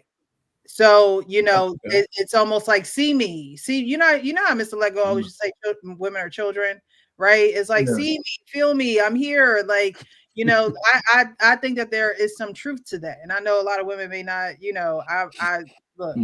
mean, you can't get with it, get lost. I don't know. But, you know, I think that there is some truth in that. And as a woman, I feel like I can speak the truth. Like, I'm not trying to impress nobody. I'm not trying to gather more friends. You know, I think that that is the truth. A lot of women, we have this complex about us where it's just like, if we're not being heard, now we're going to do things that are, you know, that's going to get us seen or that's going to get us heard, you know. And it's not necessarily that a woman necessarily wants to do those things, but if she can't get through to our husband, or if he's not receiving, you know, we're the receivers, you guys are the givers. And that's exactly how it goes in a relationship. But there are some things that women don't receive from men. And one of those things is non-communication. Women don't receive that a man can't communicate with her. Like, you know how to communicate when it's time to get these draws. You know how to communicate when you hungry and you need me to feed you, or you want me to cook for you, you know? So it's like, be able to communicate on those things that are not comfortable. I don't care if you are bringing in the money. I don't care if I don't have to lift the finger. That don't mean that we don't have to talk and be able to resolve issues. You know, you do get to go out and blow off that steam when you mad at me and go kick it with your boys, or not even kick it with your boys. You get to go to work. You get to get out of here. You get to get out of this environment. And that's why women need to have things that they like to do. You're getting out of the environment as well, because you staying in that environment is not going to do anything good for you or the child you're trying to raise, because you still carry that aura, that mist on you of unresolved issues. And so, you know, it's nothing to be able to acknowledge and validate what she's saying and say, you know what, I can he's triggered in this particular situation. And so it's going to be very hard and difficult for him to even acknowledge anything that she's saying, anything that she's going through, because in his mind, I have done everything that you wanted me to do. And the one time that I take the opportunity to do something that I like, that was planned, that's not just a spur of the moment, you know, something that just really doesn't make sense that you're, you know, feeling this way towards, because I actually watched that episode, not the whole episode, but when they got into it, because, you know, when folks arguing, you be like, dang, what we want to, you know, what's the tea? he was really triggered. He wouldn't let up. Like, this was actually a good piece of the clip, because he just like, I just don't understand, you know, and I kept saying in my head, like, why won't he get off of this? Like, he just will not get off of this point of her saying, and she's like, well, all I said was that you went to Miami. And he's like, yeah, but why you got to bring that up? Why you like, it was hostile. That's true. And I'm like, you know, I can understand why he feels triggered, because in his mind and his body, he was doing everything that she wanted of him. But in her mind and her body, there is a blockage, and she's not able to get through that blockage. And so the next best thing is to talk about the opportunities where he gets to be off by himself, right? Because that's how, in her mind, she probably thinks emotionally, that's how you treat this. You're here financially. You may be here physically a lot of the times, but emotionally, you're somewhere else. But is it also that she can't communicate? I mean, shouldn't she be able to communicate her problem better? Right. Okay, but even if she did, he said that they don't have conversation. She said, we don't talk because of him. So if you can't force a person to communicate with you, you can't do that. If a person is not willing to do that, or if a person is not open to be vulnerable about whatever is going on or be uncomfortable in that situation, you can't necessarily force that. You literally wake up and do the same thing every single day, thinking that the drain is going to get cleared somehow. And it doesn't get cleared unless both people are willing to sit down and start the clearing. But this happens all the time. At first I thought she was talking about, when she said, you know, we go days without talking sometimes, I thought she was saying like after an argument, like we get into a little tit, and then for, you know, we both being petty, we both don't want to be the first one to come to the table and all that, like shit like that happens. Like, you walk right past each other in the house, like, but he has a point. Like, I can understand why, because I think sometimes women don't understand this either. Just how your man is. Like so, like me, for instance, I don't go out a lot. Like, I probably go out with my homeboys, even my frat brothers. They always be like, bro, like, we just going to go eat.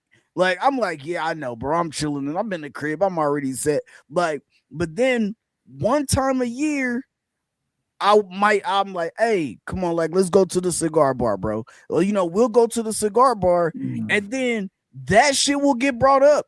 Like, no matter how much stuff we done, you know, throughout the year, if I didn't do something when you wanted to do it at this point in time, and I'm like, man, no, like, and I want to relax this weekend, right? Now it's like, okay, but then 2 weeks later, I'm like, you know what, man, I ain't been out. I ain't had no time. I ain't been out. I ain't seen my frat brothers in a while. You know what, y'all? Hey, man, y'all want to go to the cigar bar? That shit will get brought up. It'll be like, but when I asked you to go somewhere, you didn't want to go. Like when I asked you to go on a date, you didn't want to go. Or if I asked you to spend time, you didn't want to go. No matter what we've been doing all the way up until this time. You know what I'm saying? It could have been 10 dates. So that means that that's not the issue. That's not the real issue. Like, you gotta take a step back and say, okay, you know, if I asked you about wanting to go somewhere and you didn't want to go, and now you're getting mad at this, like, you have to take a step back and say, is that really the issue, us going somewhere? I was listening to someone the other day, and he said the best way to stop an argument, end an argument, is, you know, let your spouse say whatever they got to say to you, and then you say to them, so what is it that you need from me? You don't say, yeah, but you did this a week ago, or yeah, but look at what I just did for you, and you mad at da-da-da. Simply say, so what is it that you need from me? I get that, but that don't make. What are you asking of me, or what is it that you need me to understand right now in this moment? Because now it's like, let's get down to the truth of the matter. Let the rubber hit the road. Like, what's up? Right. You know what I mean? I get that. Going back and forth about what you do, what I do, what I don't do, what you don't do. Is what exactly are you, you know, and don't say what you mad at. Like, you know, what's the real reason? You know, what exactly do you need from me right now? Because I do believe that I'm providing everything that we agreed upon. So what am I not understanding that you? That's the point. I think she can't articulate. I think she can't articulate what she needs from him. Not because he doesn't talk. I just don't think she's articulating exactly what she needs from him. Or she's saying it in the wrong way. You know, she's not saying it at all. No, what I'm saying is, like, you know, some people, they will just start coming at you with multiple things and being aggressive, you know, instead of saying, hey, can we sit down and talk? You know, I noticed that we are disconnected and I want to see, you know, what the disconnect is. And then you start talking. You don't just like bring 8,000 things at once and then expect them all to be resolved at that time. But True. Said it the right way. What is it that if you could ask a question from someone, I talk to my wife. What do you need me to do? And I find sometimes I gotta drag shit out of her, man. Right. No, so what do you? I say, okay, what do you need me to do? This way, there's no pretense. I'm not saying this. I'm not saying anything extra because I like that. That's because I think I've used that before. Because I want her to tell me exactly what she wants me to do. Right. If she can. If she can't, then we have a different kind of problem. Because now you want me to be a miracle worker and shit. Right. That's what I'm saying. So, I mean, so those are the kind of things I've been through, that kind of stuff. And when you finally get some out, I said, well, I can do this. Or, you know, and then I might get like, you know, from time to time, well, I know you don't want to do it. I said, how you know I don't want to do it if you don't tell me what it is. But look, you know what I'm saying? We've gotten into those kind of things, you know? Yeah. I mean, so don't presuppose you know what my response is going to be. You know, that kind of stuff. I mean, but it's married for a long time makes you some kind of armchair counselor. I'm dead. Yeah. No, but in that situation, if when you're you're asking these questions, this is what she's making it about. So like he's saying like, I don't understand why you're upset, because I'm doing this, we're doing this, we've been together this whole time. The one time that I do something opposite, you bring it up. The one time that I do something opposite, you bring it up. So then, but this whole time, you've been good, you've been happy. Now, and then when we come to the table to talk about this issue, all you can say is you go out with your friends, as if this is something that he's been doing the whole time. No, but And that's what I'm saying. Happy though. She was cosplaying. She wasn't happy. So she took the one thing that he found pleasurable to do, and she made that the object of. It's like a not a boomerang. It's like it's not the real reason why she's mad. Right. That's so not you don't think she was happy with them taking care of the baby? No. She's being there and all that. Is she understands what he's doing, but he's thinking everything is going okay because she's not arguing. But she still has that shit she's not articulating. And so when he takes his beauty trip, when he takes his glamour trip, she knows she can get a rise out of him by making that an issue. And that's why why is that an issue? Because she's still not telling him exactly what she needs from the guy. Right. So she'll use that as the football, and she knows it's going to trigger him into some kind of response. And she thinks that maybe somehow out of this response we'll get an answer. But no, I like what you said, President. Tell me exactly what you want me to do. Now, he doesn't know. He's not astute enough to say that to her. Yeah.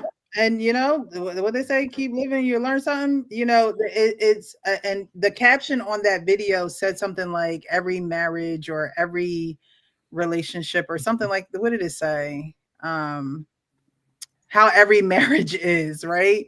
And every and always, never, those extreme words get you to sensualize these. But like I said, I think sometimes, and this is a man thing, but I'm not trying to play blame, because it could be a woman's thing too. But if you're in tune with your spouse and you pick up the variation, you take the what you call it, the disturbance in the force. Mm-hmm. Some guys can feel it and some guys can't. Mm-hmm. I can feel it.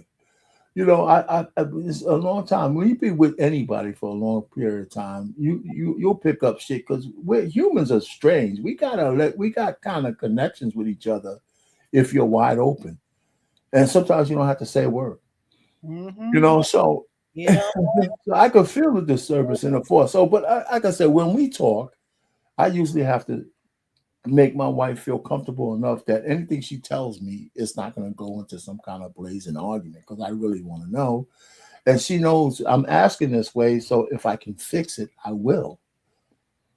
And so, I mean, it's not too many times we do that, because I'm such a great husband. You know what I'm saying?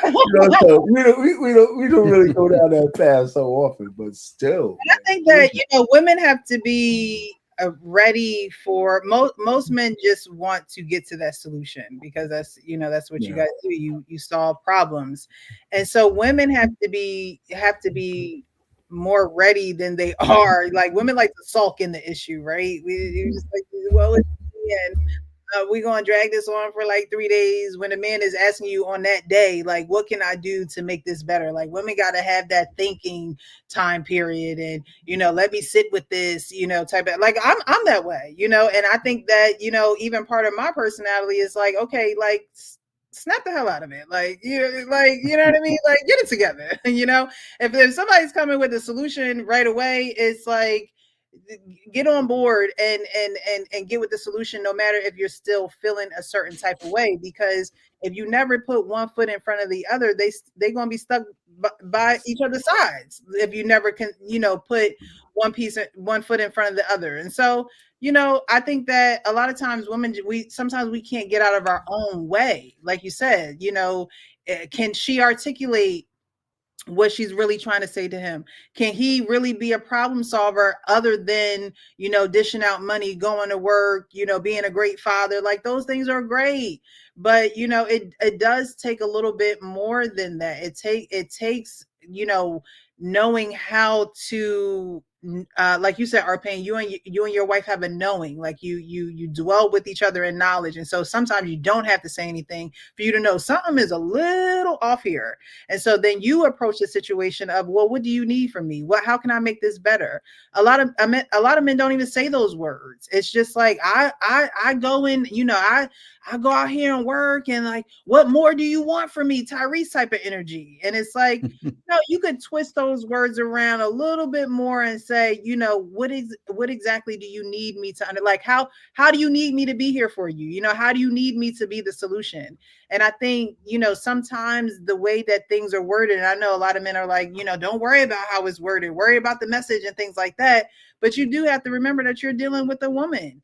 And you chose to deal with a woman. You ain't choose to deal with a man with balls in the sack. Like that's not what that's not what you're supposed to deal with. So sometimes you gotta, just like women know how to sway men and how to make them move without, saying do this, do that.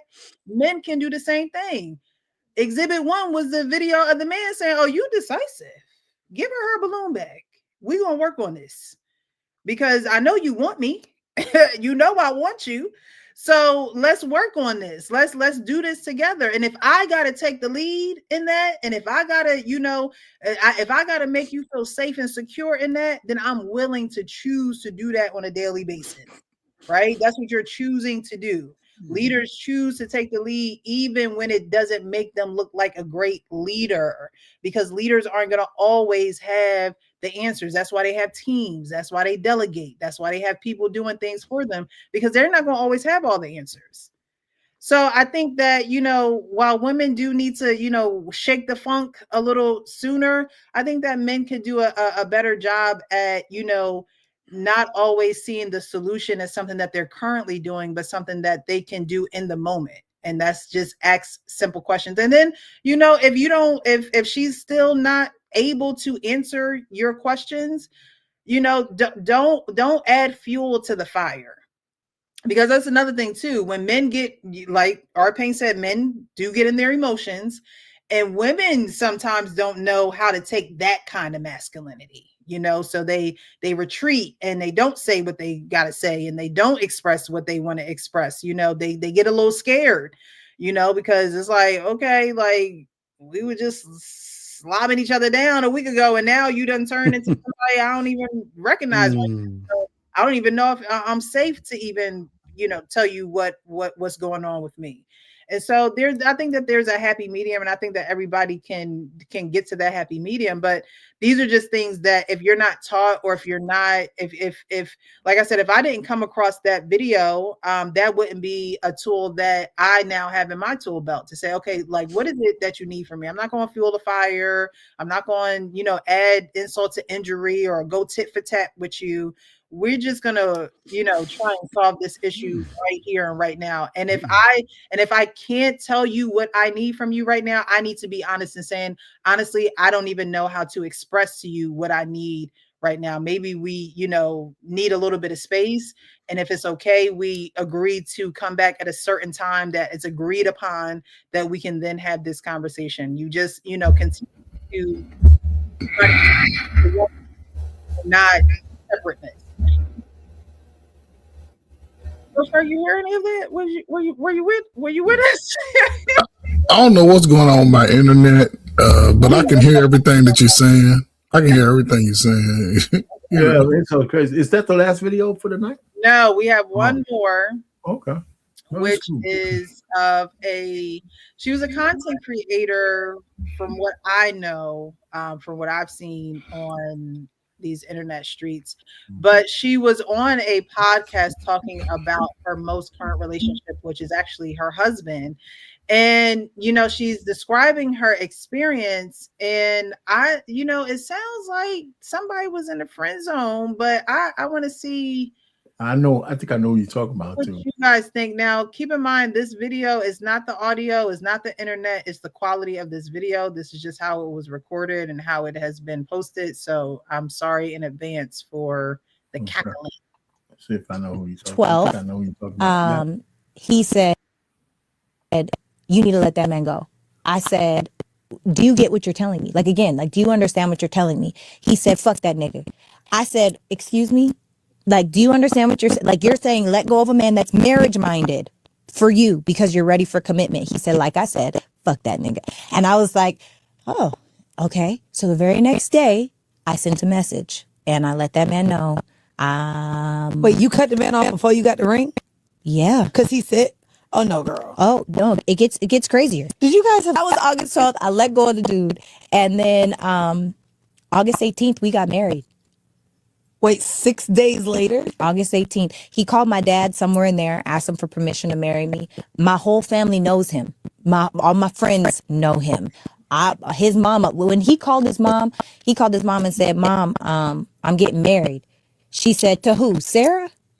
Anybody that he told, everybody was like, to Sarah? When I was like, I'm getting married, they were like, to who? Like, which one of them? You know, like, but I was like, to Brock. And when I tell you, my parents are so happy because Brock is like, he's a husband already, you know?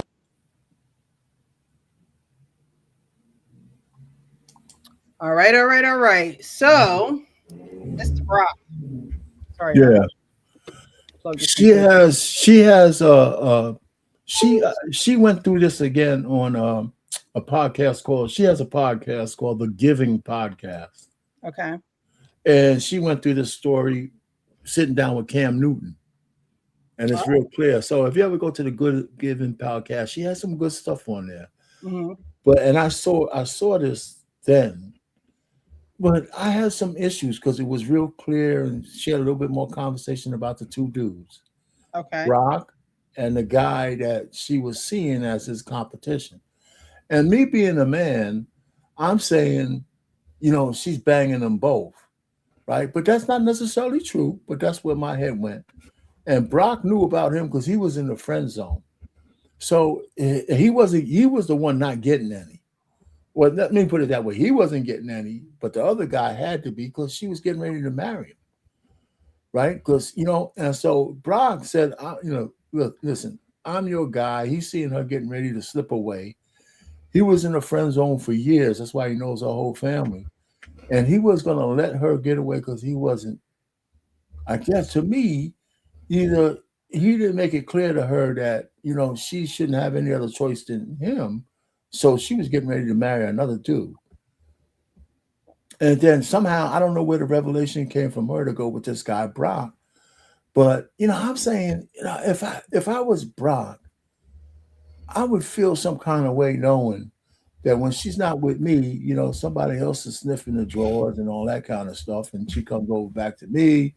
And then I chose her and she told that guy, hey, go away. Now, I believe her that she's not fooling around with that other guy no more. I believe it. But it's just kind of weird, that kind of competition.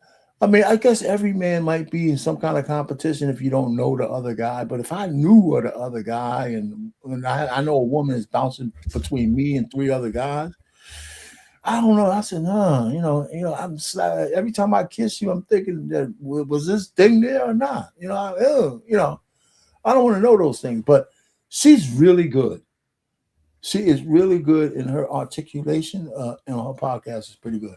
So, but anyway, yeah, I've seen her before, and I guess she made the right choice. And here's the thing, it's funny. I don't want to say this. My daughter has a guy that she's friends with, my oldest one, since grammar school. Mm-hmm. They're still buddies. I said, how come you ain't marrying this guy? I said, I like him. I know this dude, what else is out there? I know he protect you. He said, oh, Dad, blah, blah, blah. I said, oh, Dad, my ass. What's out there? This dude, he's Spanish. I know her mother loves you and all that kind of stuff. But, he's got to be the guy I picked, Oh, that's enough of that. Anyway, I like to start. So, I don't know, getting back on the subject. What's the question with this girl? Did she do the right thing, or was she using the man, or what? Real Black Lexicon says she would only give it to a guy who is marriage minded. Every man is marriage minded if it means I can get some buns. So my thing is when I saw this video, it's like you were in motion, you were in motion to marry someone, right? Mhm. You were literally in motion to marry someone. And it took for someone that was in the friend zone for a long time for your family to know who he is. You know, was she waiting on him to be ready and still was out here dating and entertaining other men? And when he came back and said, you know what, I'm ready, leave this guy alone, was that her mindset? Because how do you just leave someone that is marriage minded, that is in motion to put a ring on your finger and marry you? And in 6 days, you know, you tell him you good, and now you gone with the childhood friend. You know, again, you say men get emotional, and you know, I wouldn't want a man to act irrational or you know, out of emotion when he gets broken up with, and nor does the woman think that that's her problem, you know, once she's done with him. But at the same time, it just makes it seem like, you know, if you know what you want as a woman, it's like, do you stop dating and wait for the person that you actually want, or do you continue to date and there be a possibility that you're going to break somebody's heart because now you get what you wanted? Because it sounds like you wanted Brock all along. Yeah, but she knew Brock all along for a long time, right? Well, she had to also know that he wasn't marriage minded at some point, because why? Wait, but he was in the friend zone, correct? So she don't know whether he was married, you know, was he marriage minded to her or not, right? Because if he's in the friend zone, what difference does it make if you are marriage minded? Right. But now all of a sudden you're ready. So what There was a communication there somewhere when I think Brock found out that she was ready to jump with this other guy. And that doesn't make a man ready just because. No, hold on. Loss will make a man do something. Yeah, if she married that guy, then that whole friend zone relationship either stops completely or is gone. So he saw the possibilities of a woman like her going away and getting married to somebody else, because she said it. If you don't come through, I'm going with that guy. So it sounds like she said that. If you play it back, it sounds like she said that. So Brock says, nah, you know, hell with that dude. I'm here and I'll marry you.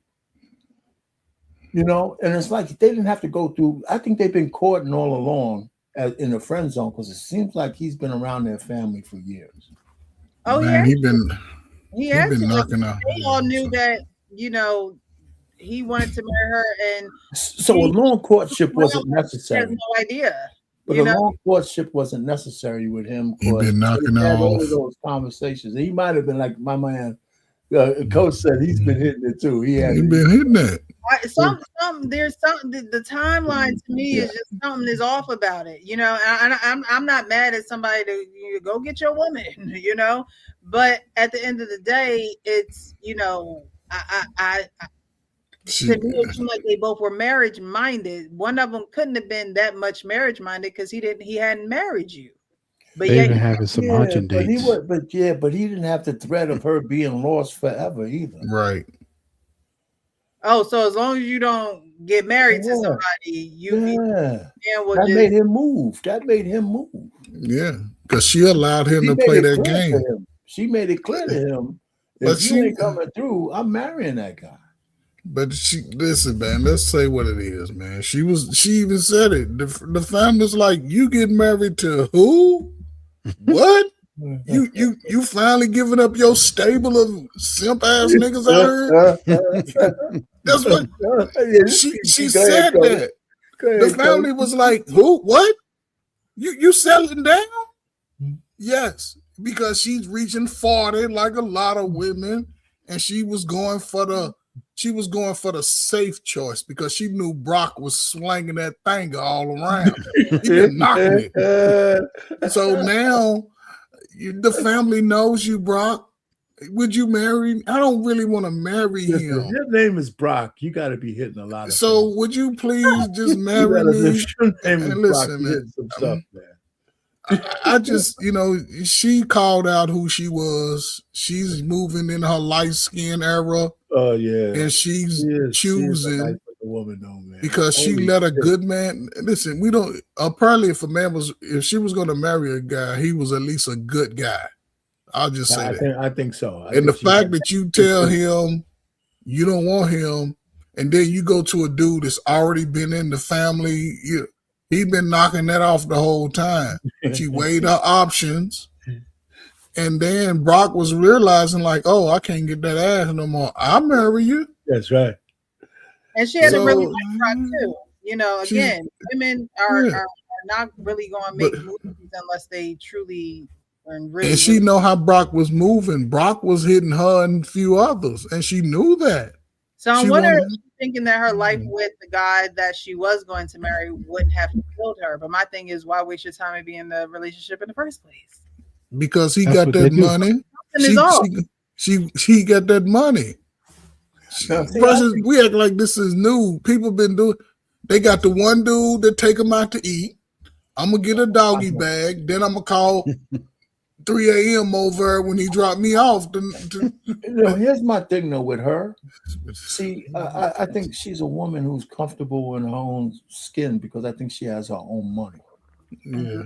Right, and she doesn't need a guy. You know, she'll probably want the traditional shit, but she doesn't need a guy to take care of her that way. So that wasn't a factor with the guy. You know, she wanted to be married. I think she wanted to be married more than I wanted the security and all that other horse shit we keep talking about. She wanted to be somebody's wife, and that guy was willing to do it.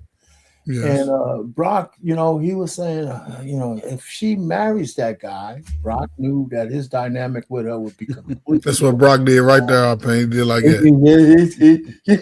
I gotta get that finger, Brock. I said, wait a minute, man. One more time. You know, this guy, man, you know, he could go find some other woman. You mind?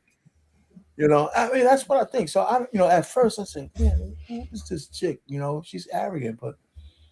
You know, I watched a couple of her podcasts. You know, she did, you know, just a sidebar. She wears a lot of makeup, and some of the ladies challenged her to take her makeup off on screen, right, on live.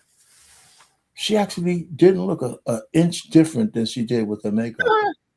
She looked like she wake up like I wake up like this. Mm-hmm. Saying, yeah, I seen that video. That was wild. Yeah, man, I wake up like this. You know, I mean, that's kind of funny, man. I'm crazy. My wife is, you know, she's pretty, but she ain't walking like a 10. But part of my criteria is when she wakes up, I can't be screaming. When she wakes up and I see her in the morning, if I'm screaming, that's not a good deal. So I'm pleasantly surprised when she smiles, wake up, so, you know, you're still pretty and shit. You know, I turn into Shrek, but she's still pretty.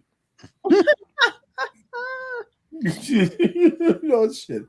Anyway, but no, I like that video. I mean, so would you give your daughters that advice if your daughter was on the road to marrying a man and there's this, you know, the guy that you like that, you know, likes her mom likes him, but she's on the road to marry someone else? Would you tell her to leave the man that she is currently with to be with someone that says, you know what, I want to marry you? Leave that man. Well, let me tell you this. If she was on the road to marry somebody already, I'd be happy just with that. Right? But if she has a choice of two guys, then, you know, I'm not going to pick it for her, especially if I think both the guys are okay. Because that choice will be hers. I just would be happy that she's getting married. Okay. You know what I'm saying? Really, you know what I'm saying? So, but again, you know, she's living in this time with everybody else. So she's got to swim in the pool with the sharks like everybody else. And hopefully she'll get blessed. But, you know, other than that, you know, she's going to have to learn how to take care of herself. I just say, hey, you got to learn how to take care of yourself. You don't get married, you're going to be doing this shit till you're 60-something years old, 70, 80. Right. You know, is marriage really the goal, or being able to, you know, live a lifelong? Well, we got to assume that you marry somebody that you're compatible with and you get along with. Two heads are better than one. That we didn't make up that. Right. You know, that's not a new font for now. You know, if you got a good guy and you're a good woman, life should be that much easier together. Yeah. You know, even if life is hard, it's still better together than by yourself. Yeah. You know, so I mean, that's the only thing I would tell her. I said, listen, I don't want you to get married because of some lovey-dovey shit. I'm just saying, it's practical. You know, and you know, now we have partnerships and partnership agreements and shit like that, so you can even do that. But being alone ain't no good for a man, and definitely ain't no good for women. Even though women are saying how great it is being alone, it's great. You know. So I don't think so, but that may be the chauvinist in me, you know. So I don't know. No, we were created to be connected, you know. I think so. Who says that they're being alone is lying to their human nature in some way, shape, or form, you know, because you weren't even created like that. That wasn't even the plan for you. So, you know, if you're trying to make that your own plan, you're not really going to get far. It's not going to be fulfilling. You know, you're not going to live in a bunch. It's got to be in your head. It's got to be something that's conscious choice, and you got to somehow see in the future. You know, like as a married man, you know, the truth about men and the way we like to have multiple women and all that kind of stuff, that shit doesn't go away. I feel like a lot of times I'm like a priest with benefits, right? Because at least I can have sex, right, with somebody, right? So, you know, but forsaking all others, right, other women, it really is not as hard as people try to. It's really not that hard. It really well, pause. But it really isn't. It really wasn't over the years. I mean, you know, you have a little bit of stuff before you get married, but you know, I think every man who says they need to have so many different women, I think there's I don't want to police anybody, but I think it's not as natural as you think. At some point, you know, you got to be satisfied because there's nothing new under the sun. How many different doors you're going to open up, and what else you think you're going to find? And that's why we see all these guys get into trouble. Yeah. Right? Leaving bitter women behind is bad mojo. It's really bad mojo leaving a lot of bitter women behind. So I don't know. Agree. Coach Fergie still with us? Yeah, he's there. He's got his Aristotle look on, man. I think he's like you can freeze him. You think he's freezing this thing? What you got, Coach, on the subject?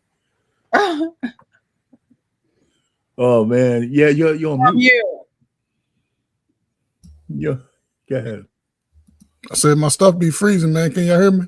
Yeah. Yeah, but you know what? You've been freezing in some really aristocratic poses, man. I know, man. I can hear y'all though. Yeah, but I've just been freezing up, man. Yeah, I mean, listen, man. I guess again, I keep saying it, man. The prime age for Black America, niggas are scared to be in a relationship. Niggas are scared to build and blaming everybody but themselves. We talk it. Listen, man. I don't understand it. I've been listening around, man. Listen, man. Something gonna have to give sometime at some point soon. Because the kids is lower self-esteem. The future don't look bright for us as a unit. It look real bleak. And the ones that I think that have the opportunity to carry the future, a lot of y'all not equipped to be alone anyway. They're not equipped. As long as America keeps making it comfortable, then they're gonna try to make it work.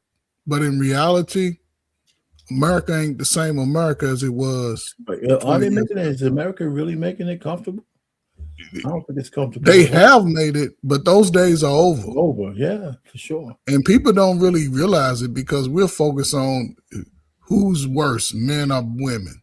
Right. To me, all the crack babies are struggling.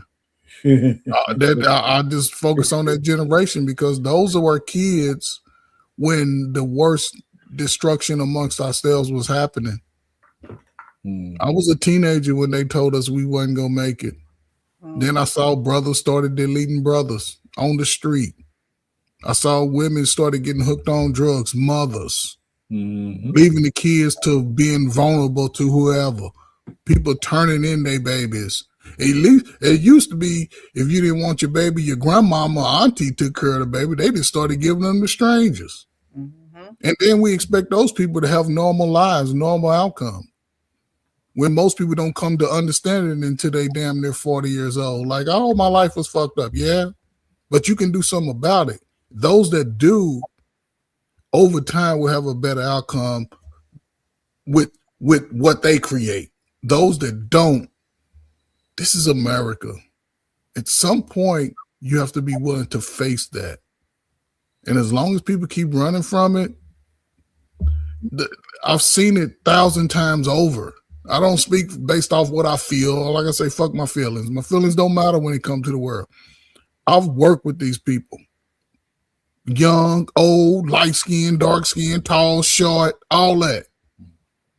Those that run from it struggle the most. Those that face it and face it head on, they seem to have a breakthrough moment.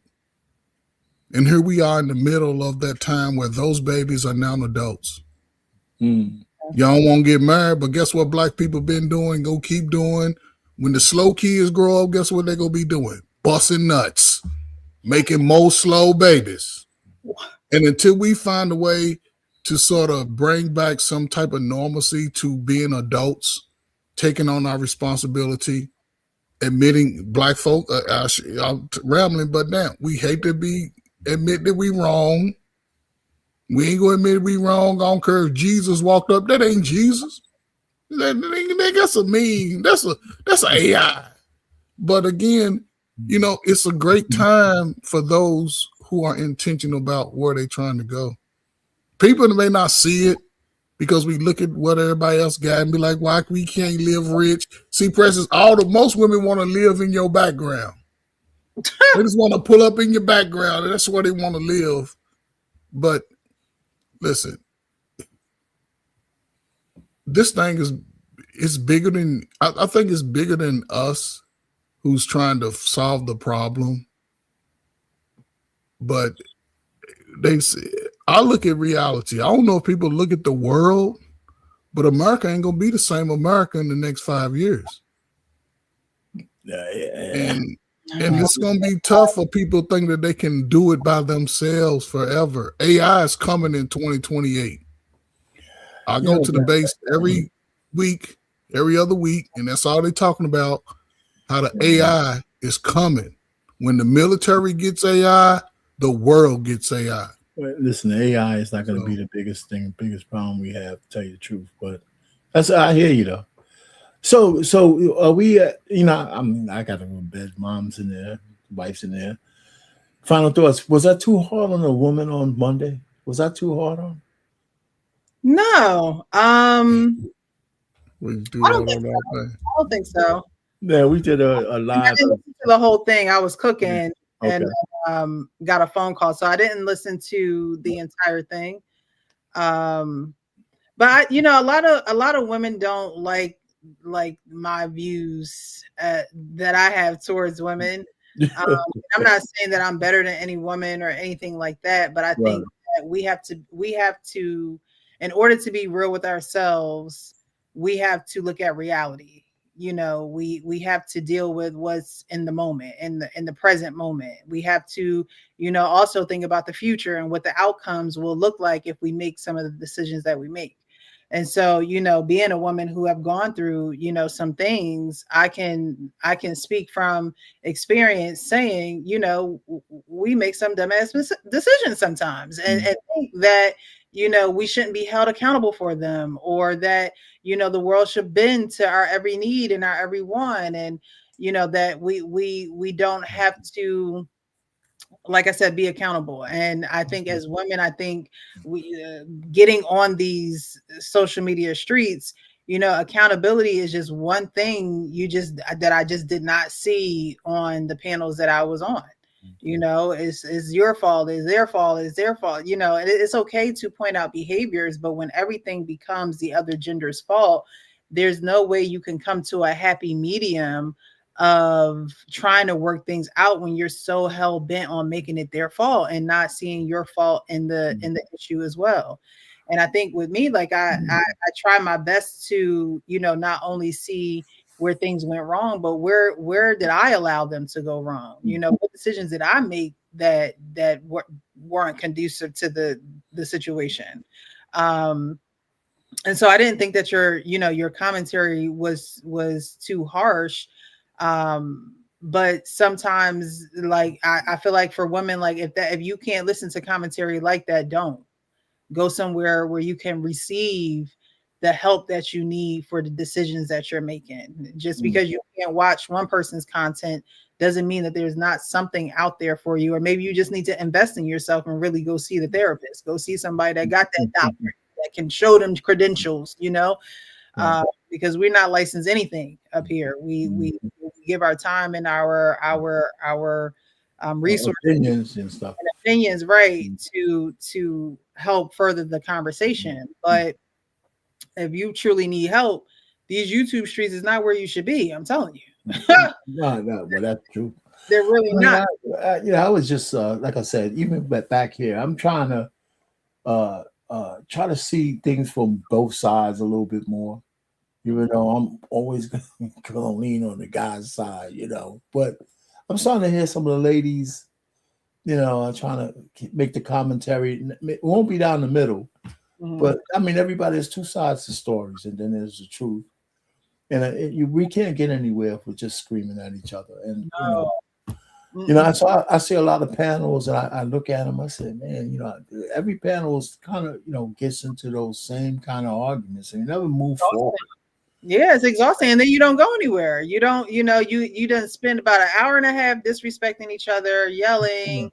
No one's really getting their point across. No one's really asking the probing questions that's going to come to a resolution. You want to ask probing questions that's going to continue to point the finger. Yeah. And what's the nugget that we get out of this thing? I think you gave one. Like, you know, both parties. You know, what exactly do you want me to do? Yeah.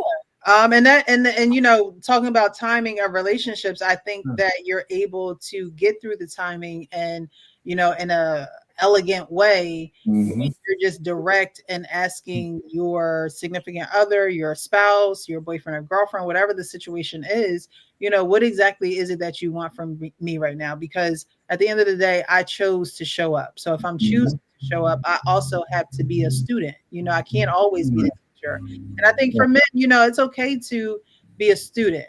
You know, yes, we look at you as the leader, and we're going to always look at you like that. But being a leader means you got to be a student too. Like, leaders got to go to conferences, and they got to sit through meetings and team meetings and all of that stuff. At some point, leaders have to be students, and they have to be able to listen to those that they have delegated certain tasks to push the business forward or push the agenda forward. And you know, in any relationship, I think that should be the common ground. You know, where can I be? I'm not a leader right now. I'm a student. Let me sit down at the desk, and what exactly is it that you need of me? And if you can't communicate that right now, is tomorrow at 8 p.m. a better time for us to come and have this conversation? Yes or no? Like, it has to be clear, concise answers and truth given. Because you can't really operate outside of truth either. You can't push anything forward outside of truth. And so that, you know, being honest with yourself, I always say be real with yourself so you can be real with everybody else. And I'll live and die by that, because if I can't be real with me, there's no way I should be in your face trying to say anything to you. You know, it's just not even going to sit right with me. So we're going to do final words, and then we're going to get up out of here. It was a great show. Sorry for the technical difficulties, y'all. You just never know. It's all good. It's all good.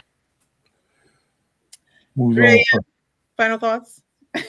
Are you stuck? No, I'm not stuck. I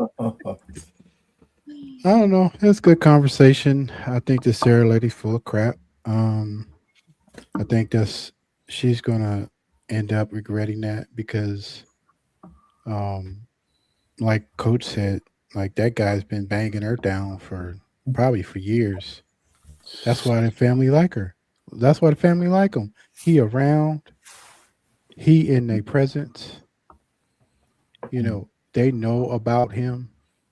You know, or don't let them get into an argument, child. Everybody's gonna be like, but Brock, I know Brock would never. Yeah.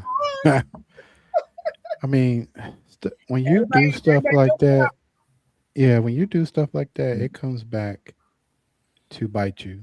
It may not be right now, but it will be in a time when you don't Which one's expect getting it. bitten, him or her? Either one. You think okay? So you think something was wrong in that whole transaction? Yeah. Something's off. Something. Yeah, like why all of a sudden he wants to marry her? Like, I guess you got the same kind of issue there, Press. Yeah, okay, I hear you. I didn't mean to interrupt your final And thought. you know, I don't wish any bad on anyone's relationship. This is for conversation and entertainment purposes, you Yeah, I know. understand. But something is off, especially because of her content and how like you said, self-assured she is, and how you know she's very confident and you know, yeah. So the backtrack got us like, hold up now. What's the backtracking for? You know what I mean? And of course everybody has a decision to make, but it was kind of like, oh, you right now? All right, cool. I'll tell him to hit the road, Jack. You know, I'll do that for you. And it's like somewhere down the line you're bending for him, where at some point you were ready and he wasn't willing to do that or wasn't ready to do that for you. So now are you meeting each other in the middle? Yeah, it's 3 F's. This is my final thought. Straight up single, like, you know what I mean? It would be one thing if she wasn't in motion to. You know, it tells me she didn't like that guy that much. What She was willing to That's marry him. obvious. She was willing to marry him, but she didn't like him that much. That's why I'm saying she just wanted to be married. Yeah, but liking someone that you know for so long is a natural thing. Like if I've known someone like your daughter, you know, she likes this guy that she's known for a long time. Now, romantically, Not romantic, but she likes him. Yeah. You got to be spending time with somebody to say, yeah, I'm gonna not marry him and I'm gonna marry you. There has to be invested, you know, mutual companionship. On her conversation with Cam Newton, it was a little clearer. That's why I have a little bit more information than what she said there. She spent a lot of time with this Brock dude in so-called platonic, you know, dinners, talking, family. Listen, man, he's been in her intimate settings. She knows about him and her, and he wasn't talking about something permanent like marriage at all. So this seems to me it was a friends with benefits situation going on. Yeah. And then how was he being vetted? But in the meantime, she had this other guy who's marriage minded. He probably had all kind of accolades and credentials, resources. That's and what she was gonna say, "Listen, you know what? I don't need to be in love right away. I can fall in love with this guy once I'm under his cover." There's some women who could do that, by the way. And so I'm just thinking she was gonna marry this dude that she didn't like as much, but you know she got what she wants, and I would imagine, as much as modern women do, she'll give him a little nookie here and there when she feels like it, and somehow be in control of that situation. But I think with Brock, she's on the other side of that. I think he's in control of that situation, which is the way I think it should be. I think she made the right choice. You think so? I don't think so. I think you think she should have married the other guy. Yeah, I mean, you know, when you had so many, I mean, if you friends with benefits, you're seeing things through a different lens than when you're like, you know what, I need a guy that's good for me. He's marriage minded. He may have the resources, like Coach Ferg says. And you're going into it. You're both going into it, you know, to grow the future and build with each other. That's what I think they're trying to do. I think sounds good. He got married. He got marriage minded when he figured that whole spricket was going to go away. When it was getting ready to go away. Is that a qualifier for marriage? I guess so, for men. You know, not for men. I mean, when she wasn't going to be swinging from the chandelier anymore, she would have. She would have. She just. I think she gave him an ultimatum. That's exactly what it was. You know what I'm saying? If you don't marry me, I'm gonna marry this guy, right? That's right. And Brock understood the play. Box will be closed to you. Yeah. From now on. Access denied. I don't think it would have been closed permanently, but at least 6 months, you know. Oh, But she got sick of yeah, those it would have been guys. 6 months because you're gonna have an argument or disagreement. Now she's going out with her girls. Next thing you know, Brock got a bent over he's backseat of the Jeep. But it's just unfortunate. So hey man, listen, man. My final word, listen, man. I don't know, what the future holds for you single people out there. I'll say 30 and over. But you got to protect yourself. You got to protect yourselves, man. Don't be assuming that if a woman say she pregnant, that's your baby. Get her DNA. Definitely get her DNA. And if you know she's cheating, you definitely get a DNA. And same thing goes for women, man. Y'all know who these niggas are. Y'all know who they are. Don't act like, oh, he pulled the wool up. No, you know exactly who he is. But I don't know what to say no more, man. It's just getting redundant because you're talking about people who should be moving more maturely in a sense. You should have gotten it out of your system, man. But people are choosing to be more reckless. We see it. Sexually transmitted diseases at an all-time high from young and old. So everybody out here busting it open, being nasty. But you got to protect yourself, man. So I don't know, man. I don't know what to say, Precious. Say he's just a friend. Yeah, that was a song back in the 80s, right? That's right. So he's a friend, but those things still apply. And shout out to the light skinned women, man, and man, we winning, man. We got them brown skins nervous over her. They crying about us. I don't know what to say, man. Anyway, so Thank you. We cut you off there, my man 3 a.m. I don't know if we finished, but I don't have too much to say. We said it was a good panel. I appreciate it. So yeah, always good. I think I was real fair to the ladies tonight. So. I'm growing at 95 years old. I'm still growing. Oh my God, still growing. 95. Whoa. He's